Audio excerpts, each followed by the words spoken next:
life insurance. Why are you putting it off? Can't afford it? Too much hassle? Think you don't need it? There's lots of excuses for putting off life insurance. But if you weren't there, who would pay the mortgage and other bills? With Ethos, you could be covered in 10 minutes and boom, family protected. Ethos, fast and easy online term life insurance. Up to $2 million in coverage with no medical exam. Some policies as low as $1 a day. Answer a few health questions and get your free quote at getethos.com. That's getethos.com. Are you ready to unleash the beast? Monster Energy is here to give you the edge this college tailgate season. Loaded with bold flavors, our powerful blend gives you the energy you need to push you beyond your limits. Tune in all season long with Monster, the energy drink of ESPN Radio College Football Tour. Power your performance with a drink that's as hungry for victory as you are. Crack open an ice-cold Monster and dominate your competition. Monster Energy. Unleash the beast. Grab yours today. Coverage on 101 ESPN is presented by Under Law Injury Lawyers. Visit getjim.com or call 314 or 618-9-million for a free consultation. Under Law Injury Lawyers. When you switch and save with Progressive, you could use that money towards scoring courtside seats for your favorite team. Progressive cannot guarantee that you can score courtside seats. Drivers who switch and save with Progressive could save hundreds on average, but courtside seats can be astronomical. Maybe if your team plays in a smaller market, you could swing it. Even still, it's unlikely. Maybe fourth row, which are still incredible seats that you'll enjoy greatly. Savings possible. Courtside, long shot. Switch and see if you could save at Progressive.com. Progressive Casualty Insurance and Affiliates. Not available in all states. Progressive cannot guarantee that someone really tall will not sit in front of you at the game, rendering your excellent seats just okay. Everywhere you look, things are getting more expensive. So at Consumer Cellular, we're lowering the price for those 50 and up. Now you can get unlimited talk, text, and data for $30 a line when you buy two. That's just $60 a month for 2 unlimited lines. So if you're 50 and up, make the switch and save. Come on, you've earned this. Call 1-888-FREEDOM or visit consumercellular.com today. Requires 2 lines of service, age validation, and credit approval, subject to system and area limits, taxes, and other fees apply. Get your holidays started with the perfect tree in your perfect style from the Home Depot. Whether you want something that you can assemble in a few clicks, steal the show with over 2,000 color-changing bulbs, or a tree with lights that can be controlled by remote or foot pedal. The Home Depot has it all in our huge assortment of premium trees. Plus, get free delivery on over 2 million items this holiday from the Home Depot. Subject to availability, see homedepot.com/delivery for details. Don't miss the epic return of Yellowstone, premiering Sunday, November 10th at 8/7 Central, only on Paramount Network. Legacy. You build something worth having. Someone's going to try and take it. What I'm doing isn't for the ranch. It's for us. America's #1 show returns. I spent my whole life here. Me too. You destroy me, you destroy yourself. Unlike you, I keep my promises. The epic return of Yellowstone, Sunday, November 10th at 8/7 Central on Paramount Network. At Shane Company, we make finding your perfect engagement ring fun and easy. Because let's be honest, you might feel a little stressed out. We get it. That's why we do all the hard stuff. It's our job to bring you the biggest selection of beautiful diamonds and colorful gemstones, so many amazing settings, and all the customization your heart desires. We've got your style and your price range covered, and we're here to guide you every step of the way. Come in for a warm welcome and leave with your dream ring and an experience you'll never forget. Shane Company, your friend and jeweler. Want to get hooked up with free stuff and get into some of the biggest sports events and concerts? Sure you do. Keep it locked on 101 ESPN for your chance to text in and win on the Air Comfort Service Heating and Cooling text line. WXOS HD1 East St. Louis. 101 ESPN is driven by Auto Centers Nissan, home of the lifetime warranty and 30-day return. Rise and shine, St. Louis. It's the Brown and Crouppen Morning After with Tim McKernan, Doug Vaughn, Martin Kilcoyne, and Jackson Burkett on 101 ESPN. 7 o'clock in St. Louis. You are listening to the Morning After, presented to you by Brown and Crouppen. Mongan, St. Louis Acura, Mongan, Burkhardt, Alton Toyota. 7 o'clock hour. Welcome into the show. My name's Tim McKernan. Doug Vaughn, Martin Kilcoyne, Jackson Burkett taking your phone calls on the Callier and Thompson phone lines. He's in studio today. Some new technology must have been implemented.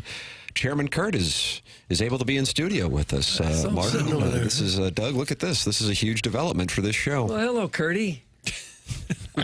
I was telling you, Doug, I feel a little more part of the crew when I'm not looking through two walls at you. Well, so that's good. It's nice to be in here. Well, it's great to have you here. We have such a spacious studio. Ours is the type of studio where friends feel they can drop in at any time. Yeah, I was thinking that. Right. John Scores is in the YouTube chat, the TMA STL YouTube chat. They're two YouTube chats, two different neighborhoods, kind of. 101 ESPN has a YouTube channel, and then TMA STL has a YouTube channel. And John Scores says, "Morning, fellas. Where's Jake Reynolds?" Doug, you've been in touch. I have not. I talked with Jake for about 40 minutes on, was that Tuesday that I talked? I don't know what day it was. He's a loyal listener, and he had questions, and I said, you know what, I'll try to answer them the best I can. And ever since, we have been taking calls from listeners, and that's kind of how we spend our days. You spend all day talking to listeners on your phone? Me and Martin do anyway. I don't know what you're doing. Phone rings all day. Sometimes I say, just email me, and they just keep calling. Is this general banter right now? Yeah, I'm looking at the see log. this in the dossier? I am. It says general banter, 7 o'clock. Jackson, how did you come up with that idea? You guys are so good at it, you know. Right. The talent in this room, it's overflowing. It's like when you're boiling pasta. See, that's pandering. Yeah, it is. I don't know what you're talking about. I think you guys are so good at the banter that I just did it again. He doubled down. That I encourage you to really perform. And it also means you don't have to set anything up or come up with a topic or anything. That's on us. We've always thought that's on the listener. Right. That we shouldn't have to come up with anything. And then a lazy producer says, if it goes really well with the banter, feel free to carry it over. Right. Oh, okay. That's great. Like Thanks. vamping at 7:15. Yeah. Hey, I told you to call those 5 people for guests. Yeah, I haven't heard back yet. Oh, you didn't do it, did you? It didn't do it. Oh, I haven't heard back. Well, he was able to call Joey Vitale because he's going to be with us at 8:15. Oh, great. And we'll talk Jordan Kyrou giving away the puck in the neutral zone late in the game with Joey Vitale. That's at 8:15. And then the Colonel will get us ready for the bye week at 10:15. Doug James Carlton makes the Colonel, Gabriel P. DeArmond of PowerMizzou.com available. What do we have to do to get ready for a bye? Anything? Maybe look at the big matchup, see how it could unfold, and then therefore affect Mizzou's potential playoff sneaking in the back door. All right. Jackson, what percentage would you give Missouri of getting into the college football playoff? 0.01. Okay, there it is. Wow. I told you, like, if Drew Pine is under center for the rest of the year, I don't know how they're going to score again. Don't say under center. It's the most stupidest term. Under center. Nobody's Jackson under the looks center. hurt. He actually Nobody's looks under hurt. the center. But everyone says it, and so now I have we to. got to stop saying it. All right, and he's going to be in shotgun formation. most Okay, likely. that's better. So he can mess up another handoff. Even if he takes a snap, he's still not under the center. Your hands are. Well, just you're kind of next to him, or you're awfully close. Well, I'm not asking him to be under there like he's buried alive under the center. Then let's stop saying under center. I don't like Jackson's attitude, I've decided. I think he's a little edgy today. Yeah, something's going on there. We'll get to the bottom of that. Chairman Kurt, you are a huge Missouri fan. What percentage would you give Missouri of getting into the college football playoff? Less than what Jackson said. Wow. Wow. Okay. I I picked him to win. I don't really know why. This year. Where's the Colonel? Sorry, Kurt, you don't have headphones. I was playing the drop. Get some headphones. We've got listeners with blood alcohol higher than these percentages. That's correct. And we welcome those listeners to call into the Callie Thompson phone lines, 314-974-0101. We're making friends here on 101 ESPN. What was the gentleman yesterday? Cards Nation 95, I think. Sounds right. That's right. Thank you, Chairman Kurt. Janet defending the region against Charlotte on Wednesday. Who will be the star of the program today? Callier and Thompson phone lines, 314-974-0101. And Bill Reloaded is in the YouTube chat saying, I don't like Doug's attitude right now, though he does look darling. No, okay. Fair enough. Yeah. I'm kind of a diva. I think we've known that for many years. I agree with that. I got into radio based on my looks. I got in here at the first Martin, and they said, wow, you're in radio now. Can we get you a hair transplant? How bad does your hair have to look in radio before they go out and get a sponsor to get you a hair transplant? And then you get in the comfort of a radio studio where you can be a just enormous fat guy and just make fun of women and all that. And now they put cameras in every radio studio, so you really can't do that anymore. No. I'm sure they still do. By the way, this show... hair that people would die to have. This show is a little bit like St. Louis City SC. Now, what do we got here? Think about this. What do we got? Doug, what's the analogy that Martin is making? So the show prior to this week, very popular, right? has a following. Everything you do, people are on board with. And then there's change, and people are not happy. City Park. Nice enough name. People like it. They roll out Energizer Park. The great Matt Poling. Matt Poling, my roommate at the University of Missouri. Salesman for City SC. Mentioned twice by the guy by Energy. Up at the podium, he kept mentioning his name. Good for Poling. He deserves recognition. And they roll out Energizer Park, and I thought, it's not bad. And then they said, think about it. Our fans are energized. Our players are energized. Okay, we didn't need that. Yeah. And then there's that bunny banging on the drum. The supporters banging on the drum. And I actually thought, that's not bad. It's not bad. Could be worse. And people don't like it. It's City Park. People are mad. Oh, I didn't know people were mad. Yeah, they don't like it. Where are they? Like phone calls or just on the Twitter tweets? Twitter tweets, and I think there were some people doing polls online and saying, what do you think? Polls. And I think these were Quinnipiac, I think. And they were saying about 70% didn't like. And I said on TV last night, just call it City Park. No, we still call it Union Electric. Yeah. It's still Highway 40. It doesn't matter. That's correct. Like, who cares? How about St. Louis Bread Company. Couldn't it be Energizer City Park? No. But just call it City Park. Hey, I'll meet you at... What does it you matter? Can call it whatever. Yeah. That's what I'm saying. How much is that going to affect... This show affects your life. The name of the stadium does not affect your life. You know what I'm saying? No. And if a local company wants to spend millions of dollars pumping that into the soccer team, we ought to embrace it. I couldn't get an official number, but somebody in the know said maybe $7 to $9 million for that deal. Yeah. How about Is that right? Nice. Yeah, and they don't play a lot of home games. So people are upset. Change is hard. It is. Mr. Big Cream doesn't necessarily support it. He says, it's 2 years old. Who gives a damn? Oh. Typical soccer heads. That's from Mr. Big Cream. Do you get calls or texts from soccer fans not happy with the 2 Fox coverage? Not really. I still have to say our number one beef is preps. Like complaint when you get an email. And you actually think it's a parent not happy that their Well, they child usually wasn't... end it with, my son is on the JV, and you never cover the JV. Yeah. You always go to St. Charles. You never go to Illinois. You only care about public schools. You only care about private schools. And there is a thing right now, the PHL, the Public High League. It's very difficult to go and cover. You have to go through like a layer of administration. We used to just pull up and interview people. Yeah. Right. This happened, and now it's not in the city, but I was at Hazelwood East about a month ago. Coach and I are texting. They're having a good season. I said, well, come out tomorrow. I show up, and a guy walks over. He said, I'm the principal. You're not allowed to be here. And I said, I'm sorry. And the coach said, it's my fault. I didn't tell my AD. He has to get permission from the superintendent. And I said, holy smokes. I just text coaches, and we pull up. That's all we do. Right. And they said, so sorry. And I said, how can we resolve this? I've got a camera, which in these days is impossible to get.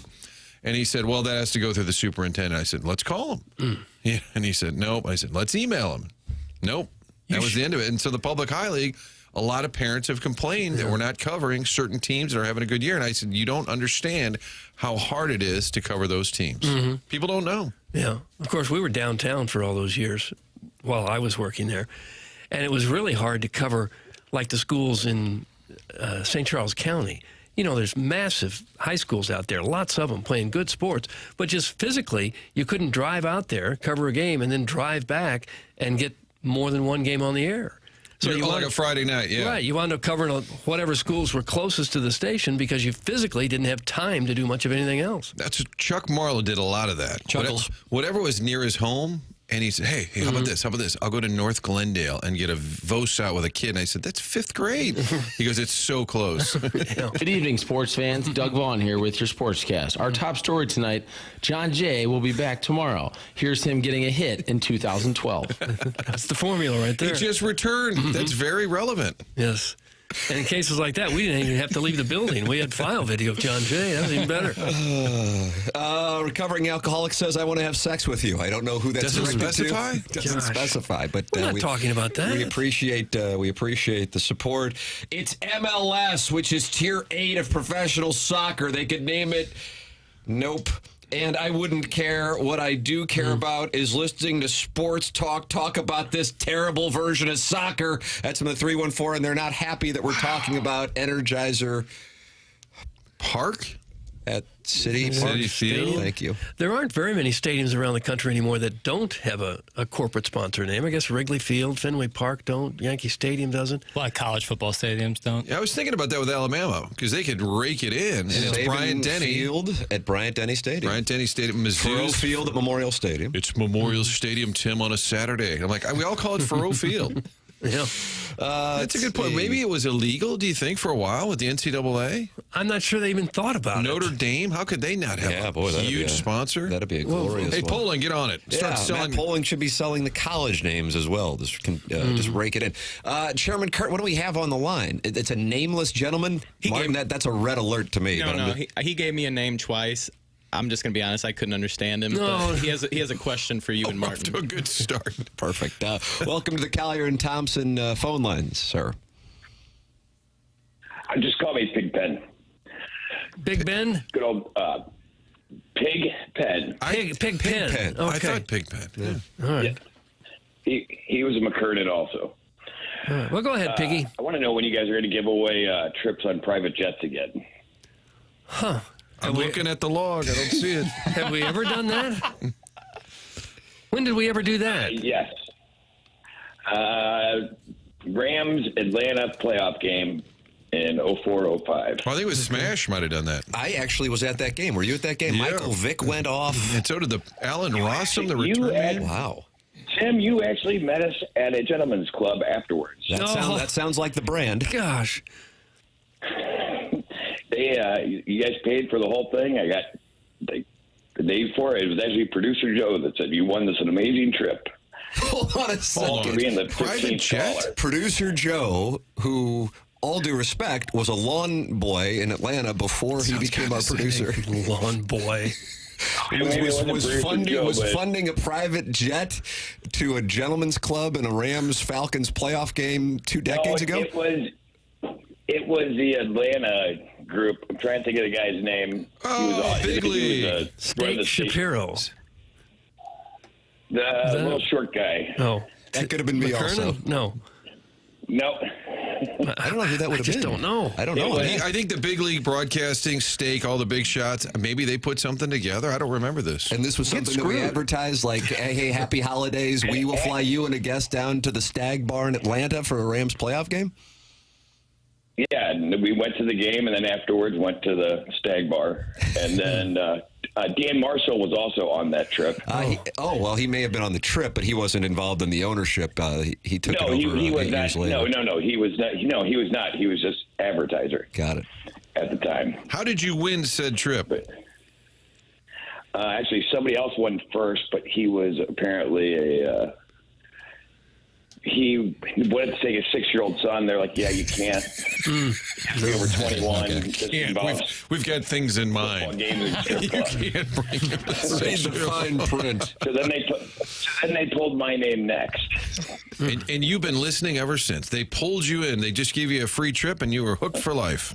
I had been listening for maybe 3 weeks, and that happened. And then, yes, I've been listening since. God bless. A texter says this is Greg Amsinger, and I said that's a close play on the voice, but I'm going to say not quite. I agree with Martin's assessment, but Harrison's brother Master is the one who texted that in, and you do have a Greg Amsinger sounding voice, Pigpen. At a loss for words. Wow. Not Greg Amsinger. Just say something about Harold Reynolds. Come on, just say it. I want to hear. Maybe a smoker. I got you as a smoker. Well, it was a friend of mine's birthday. Today is my friend's birthday. We had people over for hockey last night, and we stayed up a little late to celebrate his birthday. Jackson, you have anybody over to watch the Flyers game last night? No, everyone couldn't make it. Oh, everyone couldn't make it. You watched it on your own, though. Well, once they couldn't make it, I said, what's even the point? Boy, oh boy. This guy started really I don't remember. You know what? I'm going to text Buck Swope. I'm going to find out what happened here. Pigpen, anything else we can help you with this morning? Feels like enough. No, sir. I like you guys on FM. That's all I'm going to say. Thank you so much. Thank you, Piggy.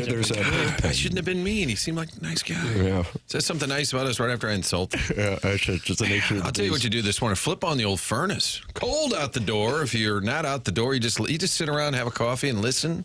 It's cold out there. Flip the heat on before you do it this time of year. Want to make sure the furnace is working right. You know the drill around here. You call Design Air, 4th generation St. Louis business. Seth Goldcamp and the family have served over tens of thousands. That means they've been getting it right for a long time, since 1904. And I don't know if they brag about this. Longest running TMA supporter advertiser. How about that, Martin? That's a decade, yo. Longest running.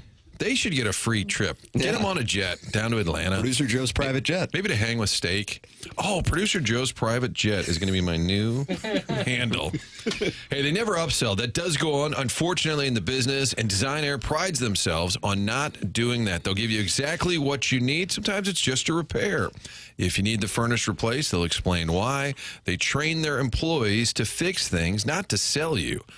They take their reputation seriously. The website, easy to navigate, convenience of online scheduling. You know you want somebody to come out, give it a check, get that furnace ready for the winter. For all of your heating and cooling needs, choose Design Air Heating and Cooling. Find them online, designair.net. That's designair, Doug. It's not .com. No. It's designair.net. There it is. Sponsor of our email of the day, Design Air Heating and Cooling. Email in the morning after at InsideSTL.com. Text in, as Brian Henshin has chosen to do. He's Fire Up CB, Martin. And he says, is he really? Yeah, he is. Are we still bleaching collars because this pig pen needs a tall glass of the Clorox? Oh. Colts and somebody else this weekend. No Anthony Richard person. He supposedly being benched in favor of Joe Flacco. Hashtag free perk. That's from Brian Henshin with his reaction to Pigpen's call. Let's see. This pig clown sounds like he's strapped to an oxygen tank. That's from the Veiled Prophet. Oh, I've done that. He sounded like a smoker. I read that as a smoker.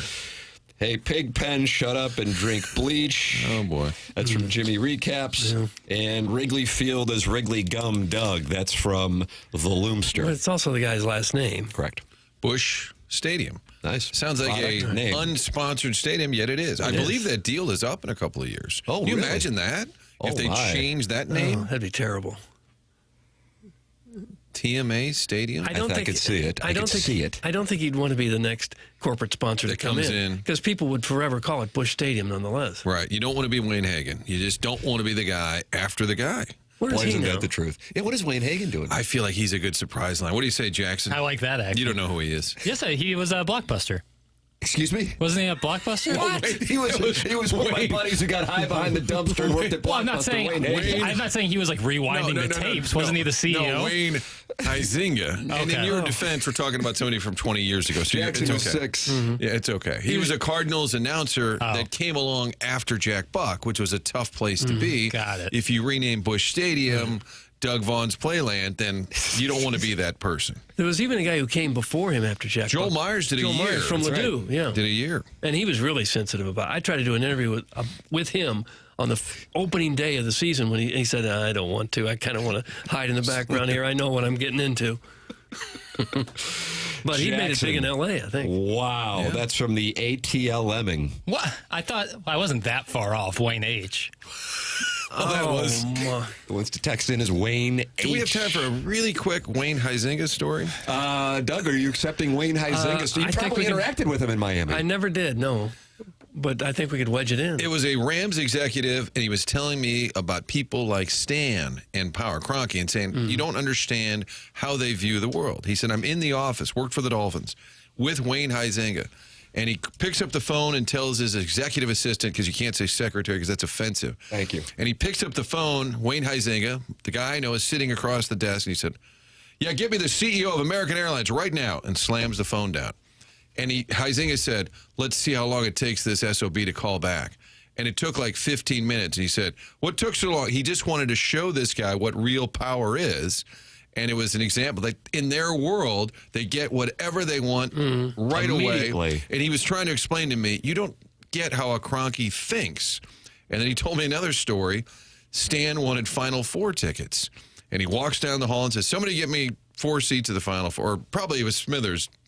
Demoff did it. Somebody could Stan 4 tickets. And the person said, if they ask for 2 Super Bowl tickets, are we trading? And Stan said, why would we do that? In other words, just give me the tickets. Just get me the 4 tickets. And this guy was saying, Huizenga, Kroenke, that's how they think. They don't understand how the rest of us do business.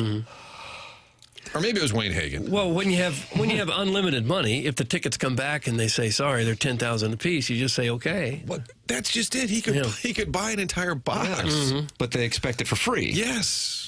Oh, he was getting these tickets for free. That's what he wanted. He didn't want to trade. Hey, Burkett, how embarrassed are your parents right now? That's from the Larson Woods Wacko. Probably for a number of reasons, Wayne Hagan notwithstanding. Libby Jack, very disappointing. That's Eric in the Central West End. I'm He's sure I'll disappointed survive. in you. Yeah, but you're attracted to him. Yeah, but, I don't have to win his approval every second of every day. No. Okay, now Jackson's playing hard to get here on a Friday. Jackson, hard to get Fridays Not here. on the list. Not on the list, but we will ad-lib. Last night, the Blues were in Philadelphia. Jackson had people over, but nobody showed up. Joey Vitale coming up at 8:15. Gabe Bjarmand at 10:15. The Design Air Heating and Cooling email today at 10:45. Your calls are always welcome. I mean, Pigpen, now a friend of the show on the Callier and Thompson phone lines. You are listening to The Morning After, presented to you by Brown and Crouppen on 101 ESPN.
Welcome back. Morning After, presented by Brown and Crouppen, 101 ESPN. Mongan, St. Louis Acura, Mongan, Burkett, Alton Toyota, 7 o'clock hour. Tim McKernan, Doug Vaughn, Martin Kilcoyne, Jackson Bennett, Burkett, Chairman Kurt taking your phone calls. Callier and Thompson phone lines, 314-971-0101. Well, Doug, you're right. The Blues tie things up about midway through the third period, have some momentum. Thought they were going to win. And, well, you're right. They're getting the puck behind the Flyers defensemen, and it looks like it's just a matter of time before they get themselves a Jim Dandy and 2 points on the road in eastern Pennsylvania. But alas, here comes Jordan Kyrou, and he decides to give the puck away in the neutral zone. Sweet mother of mercy, the Blues lose it 2-1. What was that sound right at the end? I thought you were setting up a clip, walking it up. Well, we had a little sandpaper in our game. We out hit them 24-10. So physically, we got the better of the brotherly lovers, but you can't put the puck in the net. Can't do it. They have a tough time getting the puck to the net. Yeah. The Flyers enjoy blocking shots, and the Blues acquiesced. Well, I don't know if the hockey guys say let's acquiesce. I think that's exactly what Torts said. I don't know that they do. I watched Torts postgame last night did you? because I know you're a big Torts guy, and I was hoping he would say something that we could play that would get you going. Was he mad about anything? Torts was delighted. Torts was like really happy. Well, he should be. Yeah, exactly. They were 3-6-1 coming into that game. Yeah. The Blues lose to Montreal, Ottawa, Philly. These are teams last place. You could be better than. You should be better. You blast Toronto, and then you lose the next three. I still blame the weekend in Montreal. I'm going with that. That is the reason for a the little losses. hangover effect. They'll come back fresh and strong. They'll play inspired tomorrow with Chief back in the building. That's my theory. Montreal was the last place team when they played them. Montreal's tied for last place as it stands. Ottawa's like 500. Flyers were a last place team in the Metropolitan. And now Ottawa is lurking around 500. So, yeah, it isn't. They're 5-4-0 now. But, these are opportunities. And now you take a look at the schedule as they return home. And, yes, they did handle the Leafs in very impressive fashion to start the road trip. But Toronto certainly is a team that is expected to be a contender, whereas the teams that they lost to are not. Pretty disappointing. I think it's getting to the point of being a little concerning also, even though you're talking about early on in the season. A team that started off 2-0 now is 3-6 in their last 9. Jackson, what audio do you have here? Because I know you've prepared a smorgasbord. Drew Bannister talking about some missed opportunities. I just thought we did a better job of playing direct. I thought our compete level was a lot higher. We won more puck battles. We were getting to the interior. We put a lot of pucks to the net, and credit to them. They were able to block a lot, and we missed some pretty good opportunities. It's a positive, but we got to find more ways to get pucks to the net and create more opportunities. And no passengers. I don't think there were passengers last night. No grocery sticks. But they're already now 6th place in the division. And you like that? Well, I don't like it. And, they've only played 10% of the season, but there's some super teams in their division, so they can't afford to fall too far behind here real quick. Instead of chasing the game, they'll be chasing the standings pretty soon. I think so. Well, that Cairo, it does seem like he's got the black cloud. Like bad things, really notable bad things happen. He's already a little bit of a whipping boy for some of the crowd out there, the Blues crowd. I think we're upset with the contract. Great scorer, but makes mistakes like that just jump out. It's unbelievable how the big moment always seems to find him, and sometimes he gets burned, and it's unbelievable how he's the guy. Well, he gets a lot of ice time, and the puck's on his stick a lot until it isn't. Last night he was in the neutral zone, and it just fell right off his stick. It just fell right off his stick. And, of course, the puck wound up not just in the net, but in the back of the net. That's what they always say, Martin. It's in the back of our net. It could just barely slide over the goal line, still be a goal. In this case, it was in the back of the net. Back of the net. I've called goals on TV and said that's in the back of that, and I should look closer. Maybe it wasn't. Maybe it wasn't in the back. We had some 7-year-old soccer last week where the kid on the other team kept catching the ball, the goalie, but he was 3 feet in the net. Were you screaming at the official to recognize it was a goal? I was not, but the coaches politely would point out, that's a goal if he's 3 feet in the net. It's time to have a teaching moment. Yes.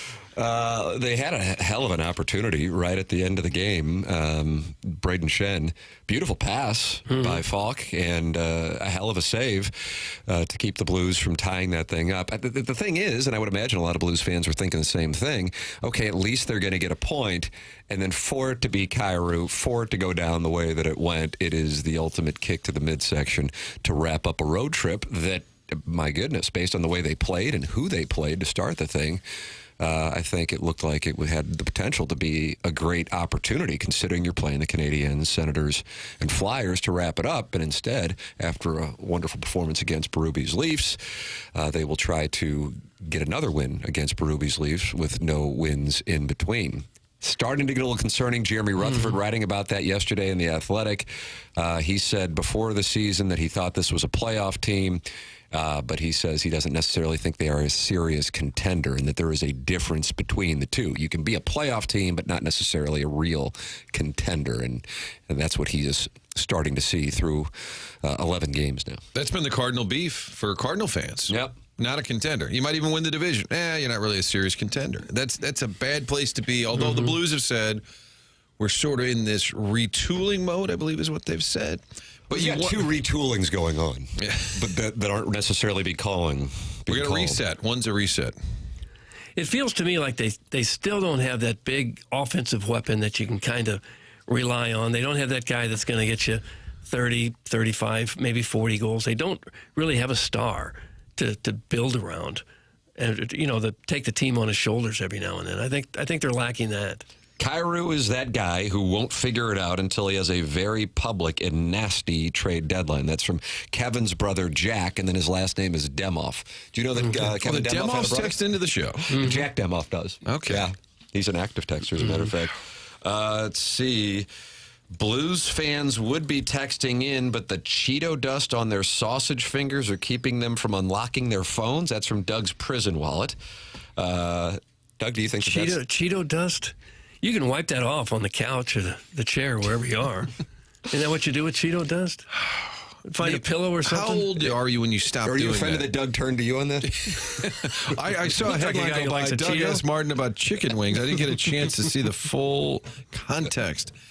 He would put down at Granny's closet. How many chicken wings? That's a great question. Karu's not a great scorer. He scored 2 goals all season. It's from Harrison's brother Master. Right. He is a large Jordan Kyrou critic, but the thing is, I don't think Harrison's brother Master is the only Kyrou critic. No. He's supposed to be a big scorer. Well, he has been. I mean, he's scored a lot of goals. I think that's his MO. He's a goal scorer, but the frustration is with the other parts of his game. I know this season he's struggling to score goals, so it sounds crazy to call him a goal scorer, but that's what he is. Yeah. That's what he needs to be. And he's still tied we need him to score. There you go. Starting to feel it. He's still tied for the team lead in points with 9. He and Philip Broberg both have 9 points. I'm predicting a great game by the note on Saturday. I think it'll be a spirited affair. I'm not sure if they'll win or not. I think it's going to be a highly entertaining, well-played game on Saturday, but I think Chief deep down would love to stick it to these fellas. You know he would. Yeah. Wow. But I think it'll be, I would love to, I'm not going, but I would love to be at that game. Yeah, I would imagine that's a pretty hot ticket. 6 o'clock start, pregame here on 101 ESPN at 5 p.m. And the thing that'll be intriguing is the Blues just beat the crap out of the Leafs 9 days before that puck drops. So you got a couple dynamics going. Doug, as you say, something's got to give. And man, do I like when you say that. Yeah, something's got to give. Boy, it might be the first time I ever said it. So I blame the weekend in Montreal for the Blues being a little sluggish. Do you think a night in St. Louis might slow down the Leafs, huh? Yeah. Think about it. Napoli? Yeah. You think opposing players come in here and say, what are we going to do in St. Louis? I think they just all go out to dinner. Seriously, like go to a nice every town's got a nice wheelhouse. They go to the restaurant. They go to a restaurant. Jackson gets bottle service. True. Is it still open? Yeah, absolutely. Friend of the show. Is it? Friend of the show. Take it back. Yeah, thank you. Is Carlos Martinez in a back room or something? You guys kind of still be there. You guys seem to have a little indication there of something. That it's like the players partying. Jackson's now a man in love, and so we've lost our social scene correspondent. He used to dance by himself at the wheelhouse. Yeah, rolling balls. Cutting up a rug. Doing my thing. Jackson's Rolling Balls is going to be a new avatar. Call in there. Fans hate Kyrou like they hate Flaherty. That's from the 314. I guess that means he'll be hoisting the chalice here in the next year or two. Yeah. And I disagree. Yeah, I don't think they're the same. Although Kyrou, remember the comment or non-comment about Berube? Oh, absolutely. That added a ton to his resume of hate. Because he just didn't handle the question well. And I think it might have been overstated. I was mad when he didn't say it, like, we got a new coach now, who cares?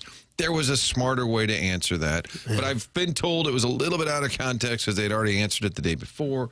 But that didn't help him, for sure. Yeah, that was a moment where the ground was already fertile for dislike because of not necessarily reaching potential, not necessarily playing. Doug, what do you call it? A full game. A full 60? Full 60. Yeah, a 200-foot game, Tim? 200-foot game, and now you have that comment right after Berube was let go. That really added to it. 7:34 in St. Louis time check brought to you by Clarkson Jewelers.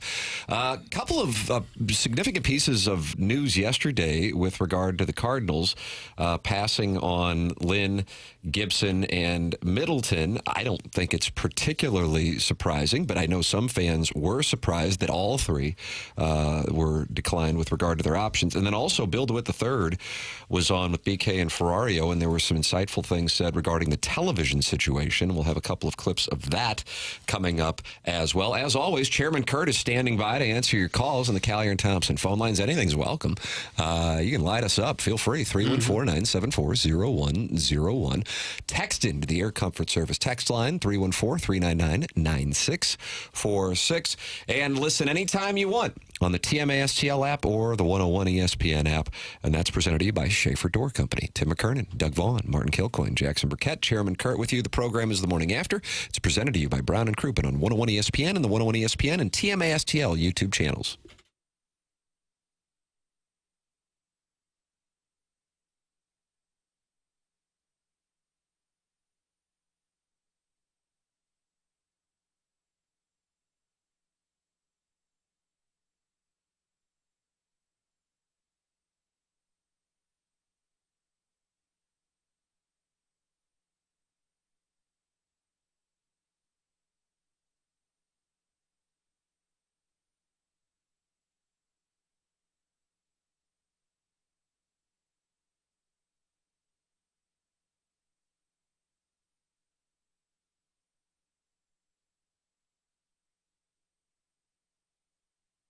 There's a difference between a bank and a credit union. When you go to a credit union, you are one of the owners. And when the credit union makes money, it rolls right back into that whole operation. So you can be a owner of the credit union by joining Together Credit Union right now. Pretty exciting. If you partner up with TCU, Together Credit Union, that helps them because they are partnering with the St. Louis Zoo. They've got an exclusive deal going on right now for the St. Louis Zoo debit card. The St. Louis Zoo debit card will round up the change from your transaction. So instead of you being asked to round up, they're going to round up. Those donations are going to the zoo's mission, which includes the growth at the St. Louis Zoo the Wild Care Park that's in North St. Louis County. That's going to open in 2027. Altogether, credit union members with the St. Louis Zoo debit card receive an exclusive membership to the St. Louis Zoo. It's great with kids, grandkids. Take the family down to the zoo, and you get that by being a member of Together Credit Union. You can find them all around town, 14 different locations all throughout the metro area. You can also find them online, togethercu.org. If you type in togethercu.org, is that a backslash for zoo, and you'll find out more. Zoo membership includes discounts, attraction tickets, parking specials, and if you sign up before the end of the year, you'll also receive a sea lion plush toy with your St. Louis Zoo debit card. Check out our friends at Together Credit Union. That's togethercu.org.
This is Action Jackson with a SportsCenter update driven by Johnny Londoff Chevrolet and Johnny Londoff Autoplex. The Blues lose last night, final score of 2-1 at the hands of the Philadelphia Flyers. They are off tonight, back in action tomorrow night in St. Louis as they take on the Maple Leafs for Craig Berube's first return to St. Louis since taking over Toronto. That game starts pregame 5 p.m. right here on 101 ESPN, puck drop at 6 p.m. That was another SportsCenter update driven by Johnny Londoff Chevrolet and Johnny Londoff Autoplex. See them at Londoff.com. Chevy, together we drive. Are you kidding me?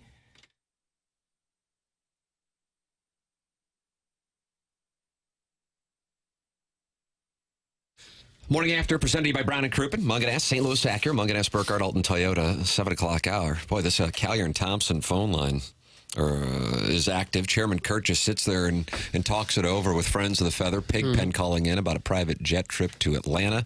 Nobody liked that call, did they? Oftentimes, TMA listeners don't welcome phone calls. No. They like caller Adam.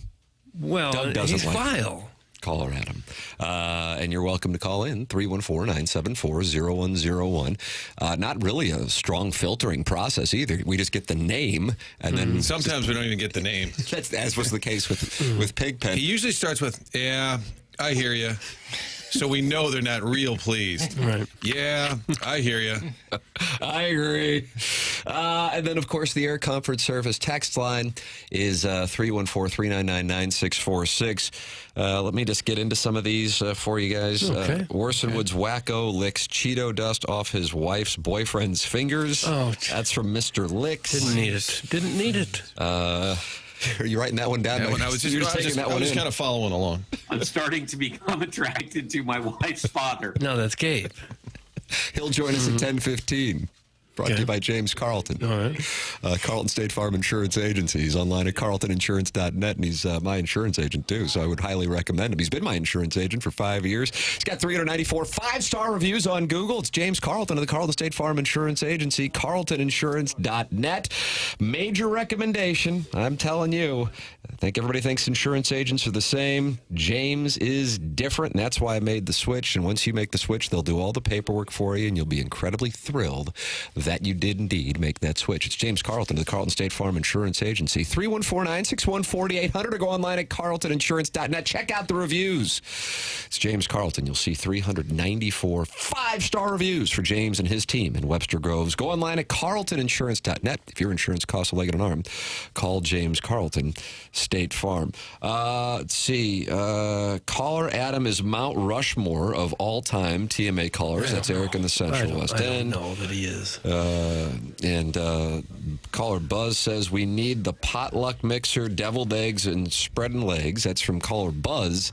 He wants to see the 101 ESPN listeners and the TMA listeners come together for a potluck dinner. And maybe that opportunity would take place at St. Gabriel's 2 weeks from tonight for the TMA Trivia Night. We could fly some folks in for that. Give away a private jet. I think that's the right move. You can land it on P&L. You can land it over there at Francis Park. Absolutely. But the important thing is they bring their own dish. Right. On the private jet. Yeah, TMA Trivia Night. That is taking place at St. Gabriel's on November 15th. That's a Friday night, 7:30, and you can sign up your table of 8.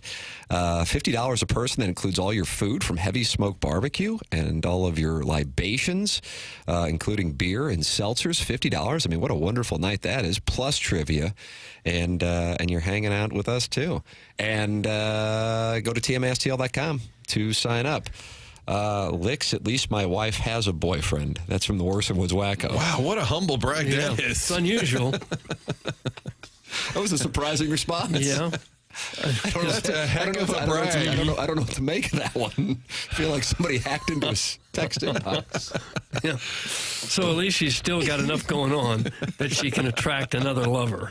Yeah, I guess that's the brag. That's the bright side of it, I guess. Okay.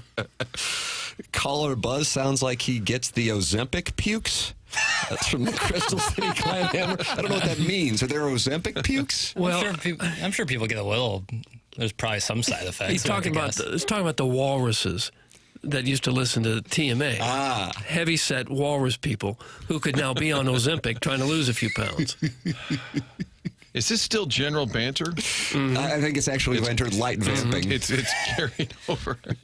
This is what happens when they non-tender Kyle Gibson, Lance Lynn, and Keenan Middleton because nobody really cares because it's exactly what you expected.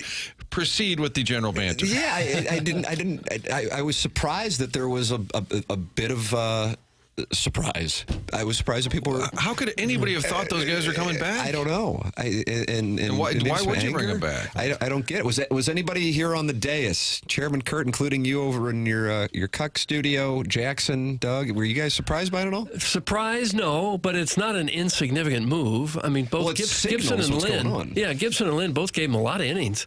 That's 187 innings of starting pitching they got to make up somewhere. And Lynn was, 7-4, 3.84 ERA. That's not a bad year, really, for him. But they're going to have to find somebody who's that good or considerably better. Yeah, I thought it was just like a signal as to what the offseason will likely look like. But didn't they already say that? Haven't they said? They've said a lot of stuff and then not followed up on it. Yeah, but you've got Michaelis and Matz, Fetty, Gray. Those are all bigger contracts, all signed for next year. You've got Andre Palante, who was outstanding. You've got Libator still hanging around. You've got Graceffo and others knocking on the door. Yeah, McGreevy, probably. Yeah, and at some point, Quinn Matthews. So I think, I'm not defending them. I'm going to get the Joe Strauss merit badge here. Hold their merit badge. I'm just saying this is exactly what they've said they were going to do. And to Jackson's point, yes, they don't always do what they say they're going to do. Nice. This one didn't surprise me at all. No. I bet they shop Steven Matz. I bet they take. I bet they're shopping right now. Yeah, I bet they're shopping. I'm not sure if 28 will be back. Think about it. I would expect Steven Matz, believe it or not, as ridiculous it sounds, will be attractive just because he's only got a year left on his deal and he can be like a 4th or 5th starter, assuming he can pitch for a team. And $11 million is pretty cheap these days. Is there any of the big names that you expect to be back, Martin?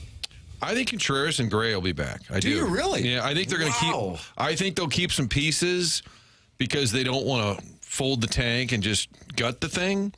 I also think they want some veteran types to stick around. I have no idea for sure. I just feel like Arenado doesn't really want to be here, and so it's the perfect time if you can find a dance partner. I was looking at his contract. Rockies are still paying $5 million next year. Nice deal. $6 million's deferred. And I guess when you trade somebody, you still owe the deferred money, not the new team. If that's true, and I don't know, he's only at about $20 million. I thought it was 30-something. So if you find a trade partner that says, yeah, I'll take a flyer in Arenado for $20 million, I think you might be able to move him. Do you get deferred money rolled into your contract? Oh, for sure, yeah. I get $10 a year for the next 40 years. Take a look at that, every Doug. July 1st. That's Martin smart. Kilcoyne Day. It's just good money management is all it is. July 1st every year. Another $10. They'd probably go for that deal to not pay us now, to give us $10 because the company will have folded 3 times over by then. I think Sonny Gray might be somebody willing to stick around too. Like, hey, I kind of like it. I've been on 28 teams already. I'll see this through for a little bit. I think there are just certain personalities. I think Contreras loves the Cardinal idea. You don't think they want to win? That's where I Well, I do, but I think $18 million. You're like, I like my house. I got $18 million. Yeah, I won with the Cubs. I'm free balling a little bit here, but I'm just gonna say, or am I free? Yeah, I think free balling is free rolling. Don't say balling. It's just at the end of the laundry. I think the text line in front of me has really influenced my vernacular. I'm just guessing that those two will be back and that Arenado will not be. I agree with the Arenado will not be. You think there'll be more shipped out? I don't know why you would keep them unless they say they want to be here. Well, I just don't know why you would. I think some are indicating they want to be. Okay. Now, the one I would try and move. I think you got inside words, so I'm not going to go up against you. No, this is kind of like my flair the other night. I just kind of have a read on it. Freestyling, maybe? Yeah. Michaelis is the one I would love to move if somebody would take his salary, because I feel like that's played out. So played out. But I think he'll be back for a final year. In part because you need a dance partner. Yeah, he'd be hard to move. Correct. With his age and the fact that he had a not a good year this last year. Whoa, what are you talking about? His ERA was 5.35, and he gave up 26 home runs. Hard-working farmers, though. Yeah. Couple of bad luck bloopers. Yeah, he started that whole narrative with the Dodgers. Yeah. Even opening day, we're out there in L.A., And that whole topic was still going, that the Cardinals were the hard-working farmers and the Dodgers. Oh, look at how that turned out. Didn't really farm much. I like to farm against you. You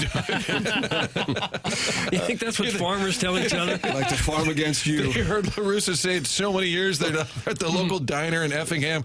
Like to farm against you over there. Might beat your soybeans.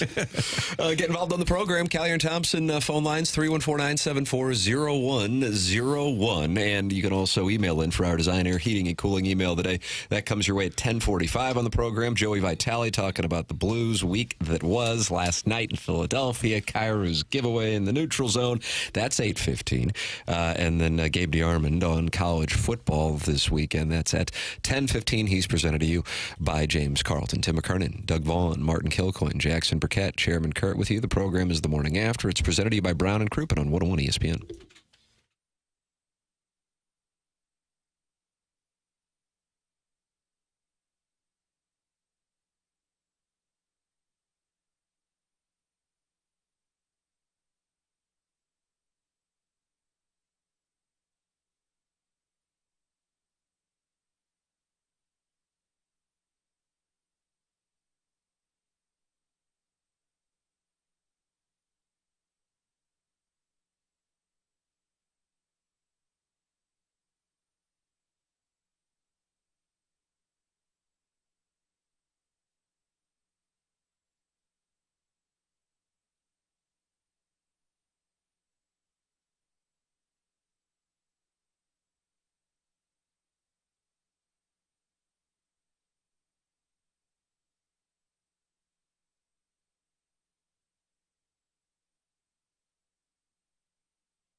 Welcome back. Morning After 101 ESPN. Show's presented to you by Brown and Crouppen.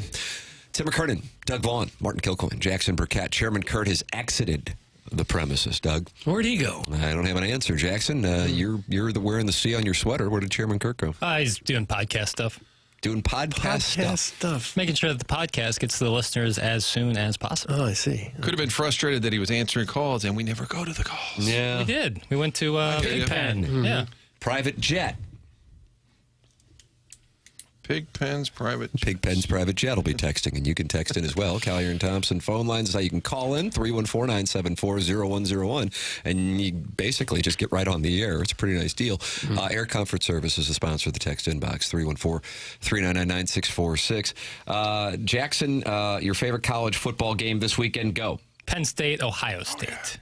And are you on Ohio State -3 or the Nittanies getting 3 at home for one of the most important games in the James Franklin administration? The man has one win against top 5 opposition since arriving at Happy Valley. You know I love a home dog, but I feel like that loss to Oregon is kind of dropping that number for Ohio State, and I kind of love that. Give me the Buckeyes laying the 3. Okay. I agree with that play, and I kind of love the play. Yeah, I just Penn State has looked good, but Ohio State, I think, might be the team. I think Ohio State, Georgia might be the 2 teams, and I'm even fading Oregon a little bit. We'll see. Martin, you like a take that ends with we'll I see? just like my boy Jackie being all over the game on Fox tomorrow. On that week 11 a.m. kick. Big news. That's actually been a hit for them. I think they were trying to carve out their niche. Some people I don't like going to an 11 o'clock game. Oh, I couldn't agree more. But it's been a hit for Fox. Is that right? It does well? Yeah, no, they've been really happy because... God, I hate it. Well, the afternoon stuff and the evening had already sort of found a home, and so they thought the only way we can kind of stand out is make it the big noon, and they do their kind of version of game day. But I think Ohio State's really good. I think they're going to... I'm with Jackson. I stand with Jackson. Doug, there's an alliance forming, and I'm just letting you know, and it's with Martin and Jackson. I was walking around the corner. Jackson was in his studio yesterday, and Jackson, and I'm not exaggerating this. Oh, here comes an exaggeration. I'm not exaggerating this. You know it. He was caressing himself. What? He was caressing himself, and that is the exact verb that needs to be used. And I opened the door and I go, What are you doing in here? And he goes, I'm on the phone with Martin. And I hopped on the call. And he says, and I'm like, why are you touching yourself during a call with Martin? Tim's making that like I was doing some Tubin action. Oh, it was That's your guy, Jeffrey Tubin. It was simply he walked in. And I was like, I had my hand in my lap, but I wasn't touching myself. You were on your upper torso. We were discussing show matters, and that arouses. You weren't talking dirty to him or anything. No, it led to some human capital, but. I don't know. I don't know what this new morning show is, but it sucks. Yeah. It's from the 217. Yeah, Call on in. You can talk it over with Chairman Kurt. You go right on to the phone line. I feel like people that are calling it the morning drive are really confused. They've kind of married all the shows together. Morning drive, morning after. Last night, does anybody know what the spread on the Jets and Texans was? No. I had the first quarter. Okay. I do, of course. What do you think it was? Jets 2-6, Texans 6-2. At the Jets? At the Jets. What do you think the spread was? Texans by 5. All right. Doug? I'll say Texans by 9. Jackson, you want to fire? Texans 2.5. Chairman Kurt. I'll say Jets 2. What? That's no fun, because I think you knew, and now I'm disappointed in you. No, the Texans' offense is a disaster. Health-wise, it actually is. The Jets were -3 at kickoff. Oh, jeez. And you know what I did? What'd you do? I said, I already know how this plays out. Let me get a little taste on the Jets, because I've seen this throughout my career. When you have a game like that, especially on a Thursday night or Monday night, the squares go, oh, my God. And they bet on the Texans, and then somehow the Jets recreate what they were hoping to have when Aaron Rodgers initially signed there, and they win 21-10. Martin, it makes me skeptical of the world we live in. 21-10, your final Jets cover, giving 3 to the 6-2 Texans. And now the networks, namely our mothership, can spend more time talking about the team that's no good, the Jets. Are they back? 3-6, probably. Greeny, did you see the Jets won a big game on Thursday? Where's your jersey, Greeny? The Jets are back. Enough about a team that's terrible. But good for you for seeing it coming. Every once in a while, there's a do factor. The Jets, Greg Zuerlein's one of the reasons they're not very good. They had to replace him. I guess he's injured. He is, supposedly. But they're probably better than their record. but I did not wager on the game. We had it on in the background. I like that Al Michaels. Do you really? I just like the voice in the background. He and Herb Street were not entertained by the festivities in the early going. It was scoreless, I think, until late in the first half. And they don't hide it either. Yeah, Al Michaels is rather bitter about the situation. What's it going to take for players to hold on to a damn ball across the goal line? Oh. That's from Ned Yost's shattered pelvis. You're telling me. I had the over in the first quarter of 7.5. You actually bet the over of the first quarter on the Jets and Texans. Martin, are you going to do an intervention on your boy? I think we're not going to make it till 10. HR is going to get you some help. I've been hot recently. I was given this play by someone I trust, and I really liked it. And clearly they almost had it, but the Texans didn't do their part, so it doesn't really matter. Somebody you know had inside knowledge about the first quarter Not inside scoring? knowledge. They just love the play, and this person's been hot. Shout out to Bear Down. Shout out to Bear Down. Bear Down. He gives out pics on Instagram. Oh, he does. Martin, you got to do the intervention now. This is like Christopher and The Sopranos. Shut up, Bear We're all Down. going to be sitting in the studio. I'm also thinking surprise guest. What do you say, Jackie? Bear down? You have to pay a little bit for it. So I'm not giving out any plays beforehand. You're not getting anything out of me. No. Tim is the best gambler. That's from the Loomster. Don't you like? Here we go. Here comes the lemonade. I like when you say it like Veruca Salt. I want an Oompa Loompa, and I want one now, Daddy. 21-13. Jesus Christ. That's from Maxwell Hung, and he is not happy with misreporting the score. Mongan is the sponsor of the 7 o'clock hour. They're online at stlouisacura.com and altontoyota.com. That's Jamie Burkhardt, and that is Peter Mongan. And in the service department, that's Ryan Seiberg. It's Mongan, St. Louis Acura, Mongan, Burkhardt, Alton Toyota, longtime sponsor of this presentation and the sponsor of the 7 o'clock hour, the place where we go to get our cars in my family, and the place we recommend you go as well to get your cars or to get your car serviced, even if you did not get your car from Mongan. It's Mongan, St. Louis Acura, Mongan, Burkhardt, Alton Toyota, and they set up a number so that they are super accessible to you, and that number is 314-252-0029. Call it or text it. Doug, did you jot it down? I bet you didn't. I have it here. Okay, so you don't need to jot it down. Yeah. 252-0029. That's right, 314-252-0029. And Jamie Burkhardt will take your call or your text. Peter Mongan, same thing. And then if you need to get your car serviced, go to Ryan Seiberg in the service department. They couldn't be more accessible to the TMA audience. We think the world of them. It's Mongan, St. Louis Acura, Mongan, Burkhardt, Alton Toyota. Joey Vitale is going to join us at 8:15 coming up as the Blues lose it last night 2-1. Jordan Kyrou with the giveaway last night, and then the Flyers capitalize, and the Blues are not able to pick up a point and finish the road trip 1-3 after the win in Toronto to start. The Leafs come to St. Louis as Craig Berube returns tomorrow night. We'll talk that over with Joey Vitale. The program is The Morning After, and it is presented to you by Brown and Crouppen on 101 ESPN.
Welcome back. It's the Morning After, 101 ESPN. 8 o'clock hour is brought to you by Fisher Window Indoor Store. Tim McKernan, Doug Vaughn, Martin Kilcoyne, Jackson Burkett with you. Once again, Chairman Kurt has exited the premises. He's busy. And I believe he is leading the intervention for Jackson's degenerate gambling problem. Last night, the 7.5 over in the first quarter did not cover because who was that who dropped the ball for the Jets as he crossed the goal line? I can't remember. I was out trick-or-treating, so I didn't know that this had even happened. Where'd you go as? This will be perfect. Sean Astin. This is setting you up. Hold on, I was kidding. You wore a costume? This is low hanging. This is low hanging. Yoda? Jackson reacts to Martin's material like he's in the front row at the Def Comedy Jam. I'm telling you, Doug, there's an alliance here, and it's going to be problematic for this show. Look at that fist pounding. He makes me giggle. He makes me giggle. You said you were Martin. No, he makes me giggle. He was touching himself yesterday on the phone with him. Thank you. You said you were out trick or treating, and I pictured you with a little bucket of candy. Well, I have two sons. I understand. I was joking that you would be, and then I think actually you might have been dressed up. I 100% was. Oh, my God. What That's happened off-brand, to you? isn't it? I know. Yes. 10 years ago, I was at the AVNs last night, and this sets you up. This is almost low-hanging fruit. It's like when Bill Maher makes fun of Chris Christie for being heavy. I'm like, you can do better than that. This is low-hanging fruit for you. I was dressed as garbage. Oh. How did one display themselves to be garbage? Do you have like a hefty bag over your head? No, that's a great question. That's a really good question.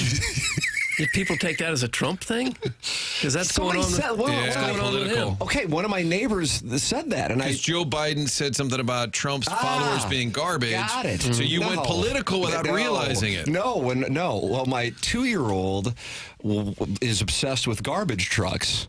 You've seen this. Because his kid deals garbage all day. On the radio. And so my wife was like the garbage person, because the last thing I would ever say in 2024 is garbage man. So she was the garbage person, and then I was the actual garbage. And that was a stretch for me to play that character. Yeah. So like random piece of trash stuck to your shirt? In the little holders on my shoulders. Do we have a picture? Can we? I would imagine my wife and my in-laws, who surprisingly listen to this program, might be able to text that over. Yep. I would have bet $1 million that you did not dress up for Halloween. And I think that's a smart play, but my 7-year-old is obsessed with the holiday. Starting on his birthday, which is in August, we begin to visit the Spirit Halloween stores.